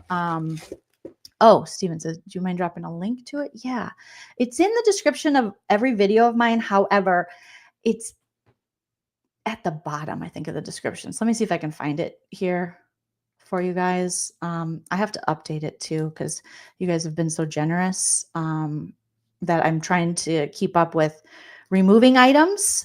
So I was looking today at like, obviously more dog stuff. Because I'm obsessed. Okay, let me see if I can get into my description. Here we go. Let me drop the link to the wish list. Here it is. Here's mine. There's one for Nana too. A lot of you used that when you sent her presents for her birthday, and she was so grateful. And some of you even donated to Hope Animal Sanctuary and the Palm Springs animal shelter, which we really appreciate. Anytime you want to make donations this holiday season, please, your local rescue, or if you need a rescue that you want to donate to, I always say the Hope Ranch Animal Sanctuary, where we rescued Teddy, and then Dave Dog as well. And then the Palm Springs Animal Shelter is where we got the kitties. And then Buffy we found on the street. But you guys know the story. She was our neighbors, and we found her. And the neighbors were like, do you want her? And we're like, hell yeah. Hell yeah. Hell yeah. We were like, Ani DeFranco. Oh, hell yeah. Because I like you, but I know you don't know it. I like you so much. I talk to everyone but you. So look at this. Look at this. June Baby Creative Designs. Shout out to Graphics in the chat. Sent me this. Look at every time they send me something, they always like wrap it so nicely. I don't even know what these things are called, but they're amazing. And I want to learn how to do them. No, I don't, because I won't do it because I'm not that girl. Okay, so they gave me the coffee package. Okay, so I got a fun box. You guys. And all these can be found at June Baby Creative Designs. We will drop the thank you. So here is in the chat, Care Bear, I'm going to star it, has been sweet enough to drop the Instagram account for June Baby Creative Designs. And that there you can see what they have to offer. If you're looking for gifts this holiday season, if you're just looking for a gift for someone else, for yourself, or whatever, they have such fun, wonderful things promoting small businesses, women in small business, and links there. So wax seals, is that what they're called, Otter? Oh, you make them? Do you sell them? And how do I? Okay, I should just go check it out because I've been on your site a million times and haven't. So yeah, Graphics says wax seal. So in the chat, I'm going to star that so I drop it in the description after the video post. So if you're watching this on the replay, you can find June Baby Creative Designs link through there. Okay, so cute little, is this a little, is it a magnet? Oh, I love a magnet. It's a button magnet. Oh my God, I love a magnet. My fridge, I don't care. I know people like to have, some people like to have their like just plain fridge. I had a fridge once that you couldn't put magnets on. I'm like, what kind of fridge is this? And this is Life Begins After Coffee. And they're these little round magnets. And that is adorable because yes, they do. And then an actual button I run on Coffee and Sarcasm. Oh my God, that's kind of what I run on in Diet Coke. So caffeine and sarcasm. Oh, I might have to make that. We might have to have June Baby and Jenna and her mom and make us some caffeine and sarcasm. Okay. Good vibes only. Who doesn't love a good sticker? What's on my nail? Oh. Good vibes only. Good vibes to you. And then, oh my God, we got cute little June Baby Creative Designs. We have, this is a whole package, you guys. It's like a coffee lovers package. And you have your little gnomes and then with their little drinks. And then you have more stickers. Christmas is my caffeine. I do feel like Christmas is my caffeine. The lead up to Christmas. Christmas itself, I'm sad on Christmas because I'm like, it's over. It's over. Look at this cute sign. Okay. Today's good mood brought to you by coffee. And it's one of those adorable like wooden signs that you can hang up. I'm putting this right in my kitchen. This going there right away. Okay, hype my husband, Chell, hurry home. I'll hang it myself, I guess, if I have to. But right in my kitchen, how cute is this? This can all be purchased. And then look at all this fun stuff. I know it's just packaging, but there's like peppermints and stuff in there, you guys. Here, let me move this off there. Yeah, wax seals. Okay. So even the packaging is like fun. You can reuse that. I'm so Nana. I'm so Midwestern. You can reuse that, you guys. You just take that and you keep it like this. And then when you got a gift, it looks like you put all that work into it, but you didn't. You just took it from someone else. So you could definitely reuse that. You got to get that. If they give you a bag, you got to reuse the bag. Okay. It sounds like I'm saying big, but it's big. Okay. It's a bag. Got little peppermints. Where's my other little, there's another little package. Where did I put it? Oh, over here. So in this also, I got more little coffee goodness. So for yourself, for any coffee lover, who wouldn't like this awesome coffee package? Like with all this fun stuff, you guys, everybody would. So again, you have I Run on Coffee and Sarcasm. You have cute. Ooh, this is so cute. Coffee. Fun stickers.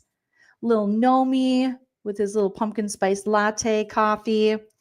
Life Begins After Coffee. And it looks like, oh, is that in a cup? Oh, it's so cute. That's another sticker. And then we have, this is adorable. We have this little Nomer. And it's a pin. Isn't he cute? Look at this little guy. He's like, hello. I love him. And this is my favorite. My favorite newest trend that's been happening is people making the old, like, hotel room, motel room keychains into keychains for us, because you don't see this anymore. And it says, all I need is my coffee and books. Oh, that's so cute. But I've been noticing this trend with like the motel keychains, and I love it.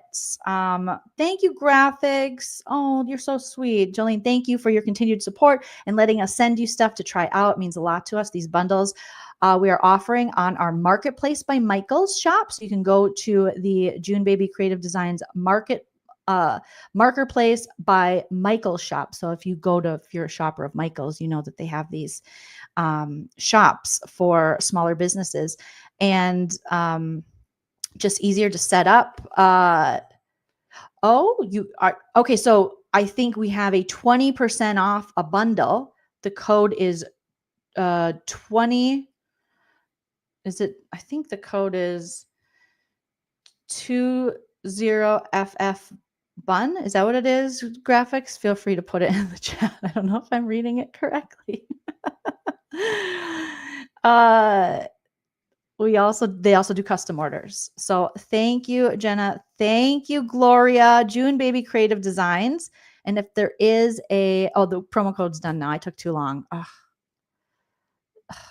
I'm such a loser. I'm so sorry. Promo code is done, but maybe some of you already used it because we talked about that. We talked about June Baby before, but you guys do promo codes quite often. So thank you, DGF. DGF has linked the Maker Place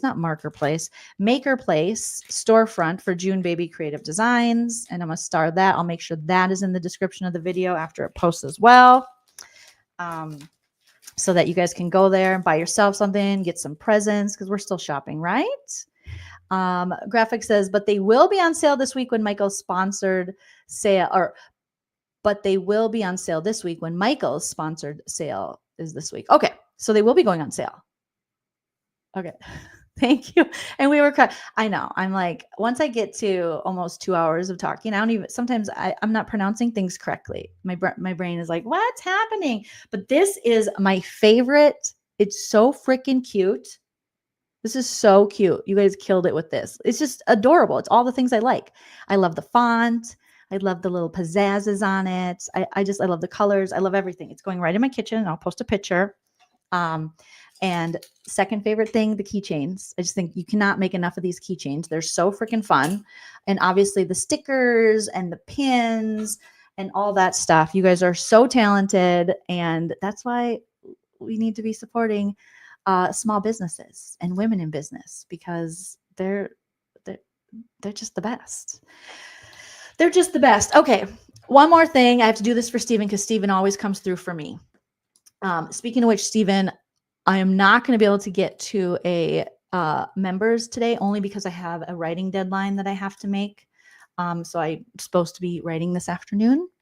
And that's that I told myself I'm going to do it because I have a meeting at 7, and I'm like, okay, I'm going to be prepared. Actually, I'm going to be overly prepared. That's my goal, is to be overly prepared, because 2025, we're putting it out there. Jolene's going to sell a script. Okay. Put it out there. Good vibes. We're selling a script in 2025. We're selling a show in 2025. Shout out all the things. We're selling a show in 2025. Okay. We were supposed to in 2024. I dropped the ball. For 2025, we're selling a show. All right. We got some interest. We're selling a show. We're doing it. Anything can fall through, but we're going to make it happen. Okay. But so that's why I apologize, you guys. I would love to do the members because I have so much fun today. But Nana will be in town Wednesday because she's coming into town to go to my Hollywood holiday party, because you guys know Nana is my favorite date, because I do not like going to those type of things. I don't like going to Hollywood parties. Not that I get invited to a bunch. That's not how my life is. But I do like my management company, and I love my manager, Kim. And we went to the party last year, and Nana is just like the best guest to bring because she's Nana. She's like the best person in the world. Any anxiety I have is gone because she's just, and she had the most fun. And so Chell and I surprised her and my dad and bought them tickets out here so that she can be my date. She already bought her outfit. Wait till you guys see. I'm going to have to do a vlog about it. I'll be posting on my social media, so make sure you follow on Instagram. But she bought a sequins outfit. It's so cute. All by herself. Last year we went to Macy's together. I got a velvet suit and she got like a dress or something. And it's got a sequins top with a sequins blazer with sequins pants. She said I look like a chubby Judy Garland. And she looks so cute. She even got a cute little pair of flats. And then we're going to give her a little purse, one of my purses. And she's going to be there just making friends with more celebrities. People, she's pretending she knows who they are. And I'm like, you don't even watch that show. And she's like, yes, I know who he is. I know who he is. So we're going to have tons of stories. So we'll definitely, my point is we'll be going, live later this week because the party's Friday. And Nana Adventures in Nana. She looks so cute. Yes, we need a Nana Hollywood vlog. I was so proud of her. She's like, one of her friends told her sequins. And she got a full sequence. And she FaceTimed me right after she got it at Macy's. I was like, girl, you look good. She looks good. Good. She said, chubby Judy Garland. I said, just Judy Garland. Okay. Steven wants me to talk about Brandi Glanville. I saw this stuff pop up and I was like, I don't even know. I'm like not even interested in Brandi Glanville anymore. No offense, all offense, but here we are. Okay. Here, let me share it so it shows better on my Chrome. Okay, here we go. So I'm kind of like, what happened to Brandi Glanville? What's going on with her? I don't even know. So Brandi Glanville says doctors believe facial disfigurement could be from what? Parasite that jumps around her. What? Witness says, Joleen Nana. Witness, this year we're going to be ready because last year we soft pitched a show. We soft pitched Night Pants with Nana to a lady from Vice. We didn't even know. She was like, oh, I like that. And we're like, oh yeah, it's just me and my mom on the YouTube talking. And we were like describing it. And she's like, I like that. I'm like, okay. What is this parasite? Huh? Okay. Brandi Glanville revealed she's been in and out of the hospital after shocking fans with a swollen face selfie. What happened? The Real Housewives of Beverly Hills alum wrote on Twitter Sunday, I wish I knew. I've been in and out of, oh my God, of the hospital. Oh my God. Shock. What? Been in and out of the hospital this past year and a half. Spent almost every dollar I have. Trying to figure, that's terrifying. Some doctors say I have a parasite that jumps around my face. What are you talking about? That's not possible. Stop it. There's enough bad stuff in the world. I can't have parasites in my face. Did you go on Survivor? Some say it's stress-induced edema. What's edema? I personally say it's Bravo. Oh, Bravo is a parasite in her face? Oh, good God. And it jumps around? I can't do this. You guys. Oh my God. Okay. Sorry. Okay, so there's Brandi. So this, apparently this is, what? Where is Heather Dubrow? Terry Dubrow? Can you help her? What's going on? Oh my God. Glanville, 52, sparked fan concern when she posted a photo of her disfigured face to social media platform on Saturday. She didn't detail her condition, but simply captioned the snap, sick it? Oh. Is that filter... Or is that filler migration? One fan questioned, to which another responded, no, it's an immune response because she's in poor health. Oh my God. Oh my God. Oh, Brandi, I'm so sorry. You've had nothing but hardships. Sending love, sending all prayers for you. You'll come back, girl, and smash it. Just watch. The reality star previously blamed Bravo for her swollen face in July, just saying she was miserable and depressed due to their ongoing legal drama. Okay. I'm not even going to share the picture of when it sinks in, she wrote alongside a selfie posted to X. Okay, there she are. Boobs are not sinking in, that's for sure. We see the tots there. She says, stress will kill you. That's true. How is your health? Take care of yourself. People, thank you. Bravo. I couldn't even work if I wanted to at this point, Glanville added. The Bravo alum symptoms have been ongoing since October 2023, when she was taken to the hospital after she passed out with a swollen face, which caused her eyes to close shut. What is going on here? This is Stranger Things. At the time, an insider told Entertainment Tonight that Brandi's been under so much stress since the Real Housewives Ultimate Girls Trip drama started with Caroline Manzo. Oh, geez. In July, she revealed that she was miserable, depressed amid her health issues. Glanville and Manzo 63 filmed season 4 of the Real Housewives Ultimate Girl Trip together in January 2023. The drama quickly unfolded as the Real Housewives of New Jersey alum claimed Glanville inappropriately touched her and humped her without her consent. Oh, boy. Manzo has since sued Bravo, alleging the TV network didn't protect her and used the drama to increase their ratings. Glanville, meanwhile, has repeatedly denied the allegations and threatened to sue Bravo over her ruined health. What is going on? I am like worried about her. This stress is one of those things that it affects every part of you. So I don't know. I've never heard of this parasite that freaks me the frick out, that's what's going on. But I do hope that she gets help and that they're able to find a cure for this and that she can feel better and not be so stressed out and whatever's going on with this Bravo Caroline Manzo thing. I don't know. I don't know where the parasite. I don't know. I only hear about this stuff on Survivor. Oh, someone said that looks like when Phil, yeah, it seems like that was in the comment section. And people are saying, Christina says a doctor on the Daily Mail said it's due to cosmetic procedures. Oh, Lord. Oriel says Brandi looks horrific. I feel sad for her, but I'm not convinced it isn't self-induced. You mean self-induced as in like procedures? Oh, boy. So, was not expecting that. I saw something and like but hearing the word parasite, you're like, oh my God, girl. And this one, I do remember this one popping up on Twitter because it seemed like her face was, it was very like swollen and I don't know. Our health is so fragile. You know what I mean? And once it's gone and once it starts fading and stuff oh my God. As an aging woman myself, I know I'm only 44, but I feel certain things and I'm like, what the hell is going on? And this is only going to get worse. Oh God. I'm going to have to start using those hand weights that my dad got for me last time he was here because he's worried about me.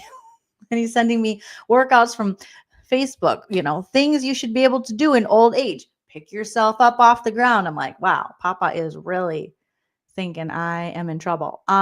Steven says any filler she had sure is gone now. They probably had to dissolve all of it trying to find a parasite. Did she confirm that they did find it, or they're just saying that jumps around my face? Isn't there a scanny thing, an x-ray that can show like, hi, what's in your face? I only know from Survivor when people had living on the island in Fiji and people having stuff go in their ears and oh my gosh. Oriel said 40 to 50 is an important decade for health. Any tips you guys have, give it to me because I don't know. It is like, for me, it's so hard for me to start again on any kind of healthy journey, and I know I need to, but I'm just really struggling with just doing the basics. And that sounds crazy, but it's true. just like working out at all, other than like walking the dogs and stuff. Walking the dog, other than that. But yesterday I was at the dog park running around with the dogs. And granted, I was in like Ugg type boots and it was slippery grass, but I damn near bit it multiple times. And I felt older than I am, you know? So, anti-inflammatory diet. What is that? Can you send me a link or specifics to that on the Instagram or my email? joleenreacts@gmail.com, because I'm like, because, you know, people always say, I literally need someone to say, eat this and here it is and hand it to me. That's how my brain works. If I don't see it, if it's not in front of me, I'm just going to get the, thank you. I appreciate that. Not to give you work to do. Paris, oh, good. Not to the poo. I don't know. Shine says, is this a poor me thirst trap for attention? And a Bravo lawsuit? I don't know, but I will say, if you are getting sued and you're getting accused of these things, and it could definitely weigh on your stress and your health, high vitamin C, antioxidants, stuff like that. I got to figure it out, you guys, because I can't afford the Wegovy Ozempic right now. So I thought, well, that'll jumpstart it and get, you know, because when you're at a point where you're like, you know, you're heaviest and then you're moving and your body's like, it's harder to move your body, and you're just like, I don't like this feeling. And then if you can get like a jump start, that's I always liked. I don't know why I do this. It's very Nana. A jump start on it, where you're like feeling good, and then you're getting more energy. But yeah, I'll take any suggestions in the comments. Cami says, I had anaplasmosis a couple of years ago from a tick bite. Oh, I nearly died. I was in the hospital for a while with multiple IVs. Stay safe out there. That is scary. That's a big reason why when I took my husband Chell and we lived in Minnesota for about a year before we went to LA, he was terrified of ticks. And for us, it's like wood ticks. That's just a part of growing up there. When I lived in the city, obviously it wasn't, but now where my parents live, it is more of an issue. And it's scary. It's scary. DGF said, in your 40s, you're preparing to be healthy and fit in your 50s. I remember people saying, get in shape and get in the best shape you can before you turn 40. And then I turned 40 and I was like, oops, the pandemic happened. And I was like, oops, I don't think I can do this. And so here we are. Christina says, join All In by Teddy. No, I can't eat like 1,000 calories a day. All right. Well, I feel full perimenopause right now. Like I was talking to a couple friends, and we're all like kind of commiserating with these perimenopause symptoms. Everything's itchy. I feel uncomfortable. I'm sweaty. It's just not fun. It's not fun to be a woman. Shine says, I keep compound semaglutide advertisements called Her on. I keep seeing me too. I keep seeing them too. And then I fill out the thing like, okay, maybe they'll give me a deal. And then I get the amount and I'm like, I can't justify spending that right now. I can't do it.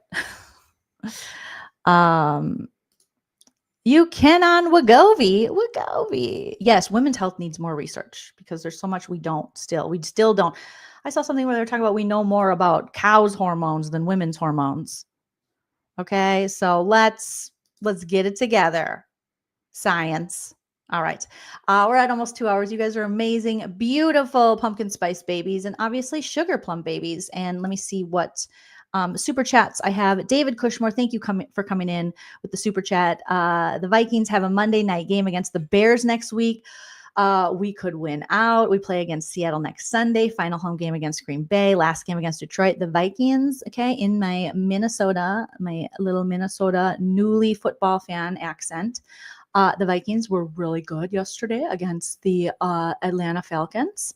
And let me just say, we had to see Kirk Cousins, who took like $40 million from us on a contract and kind of held us hostage, we felt like, and then never delivered. I think we won like one NFC, we got into the NFC something or others one time with them, but poor Kirk Cousins, he's there with his Kohl's cash and stuff. And he went up against our new QB, Sam Darnold, who we're paying $10 million for, as opposed to $40 million.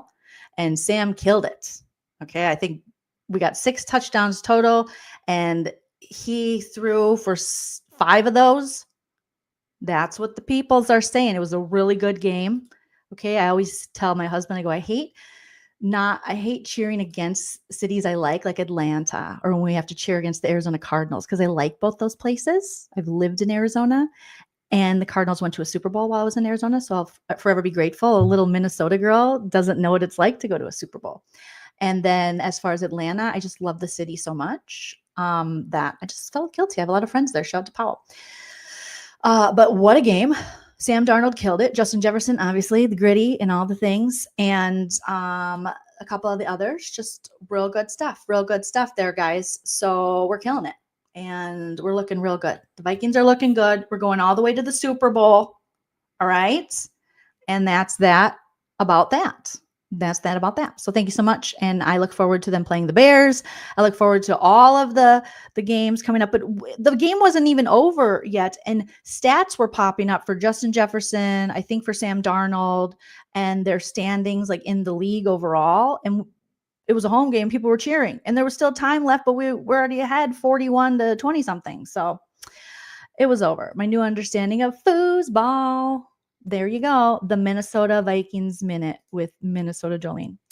Chickenhead PK Dorkface Neely, thank you so much for the super chat. Happy Monday. Love the show. Love you right back. Steven, hopefully I gave you what you wanted. Graphics. Here is Graphics Instagram account that Care Bear was sweet enough. Care Bear, I love your little profile pic. Is so cute. You look so cute. And then DGF posted the storefront, the Michael's Maker Place storefront for June, baby, creative designs and graphics. Thank you for this. Graphics, you do not have to. You send me so much. You give me so much. You guys are so sweet.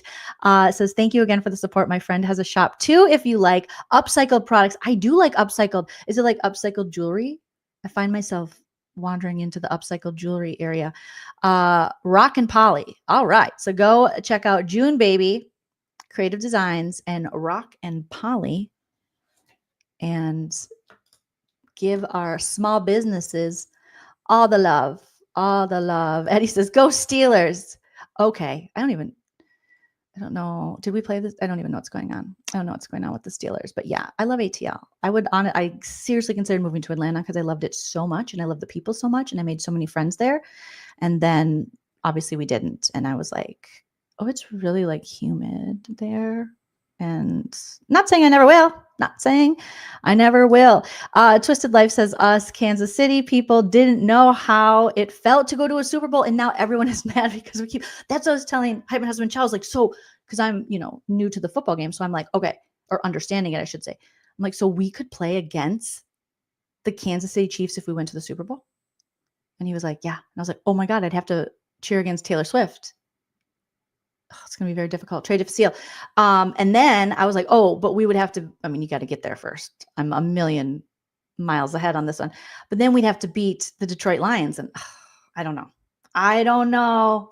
DGF, Jamie B, my Michiganders, my Michigan people I love so much. Those Lions are real good. Now, when we played them and we lost, not by much, we did have quite a few injuries. So we'll see what happens, okay? But I wish the best for both of us, but mostly for me, okay? Thank you. Graphics says promo code for bundles will be up again in about 2 hours from now. So 2 hours from now, you guys can get promo codes for the June Baby Creative Designs and go shopping and have some fun. All right, you guys, when did Taylor Swift start? Well, that's how, honestly, this past Super Bowl is when I told my husband, okay, explain this shit to me. I didn't want to like it. And then I also wanted to it's been really fun because it's time for me and Chell to just hang out because I've had him watch Bravo with me in the past, made him podcast with me in the past about it. I'm like, I want to have some fun with my husband. So now we look forward to especially Sunday games and we make it like a thing. So DGF, I know, go. You guys are so good. You're so good. But we did have some injuries and we got Hawkins what's his name? We got some curly haired guy that was hurt. And that was the guy Kirk Cousins went to a lot when he needed to throw. But now Kirk is just throwing interceptions a lot. but he's back off the injured list. So we're making some moves. We're able to spread our money. Getting rid of Kirk, let us spread our money out.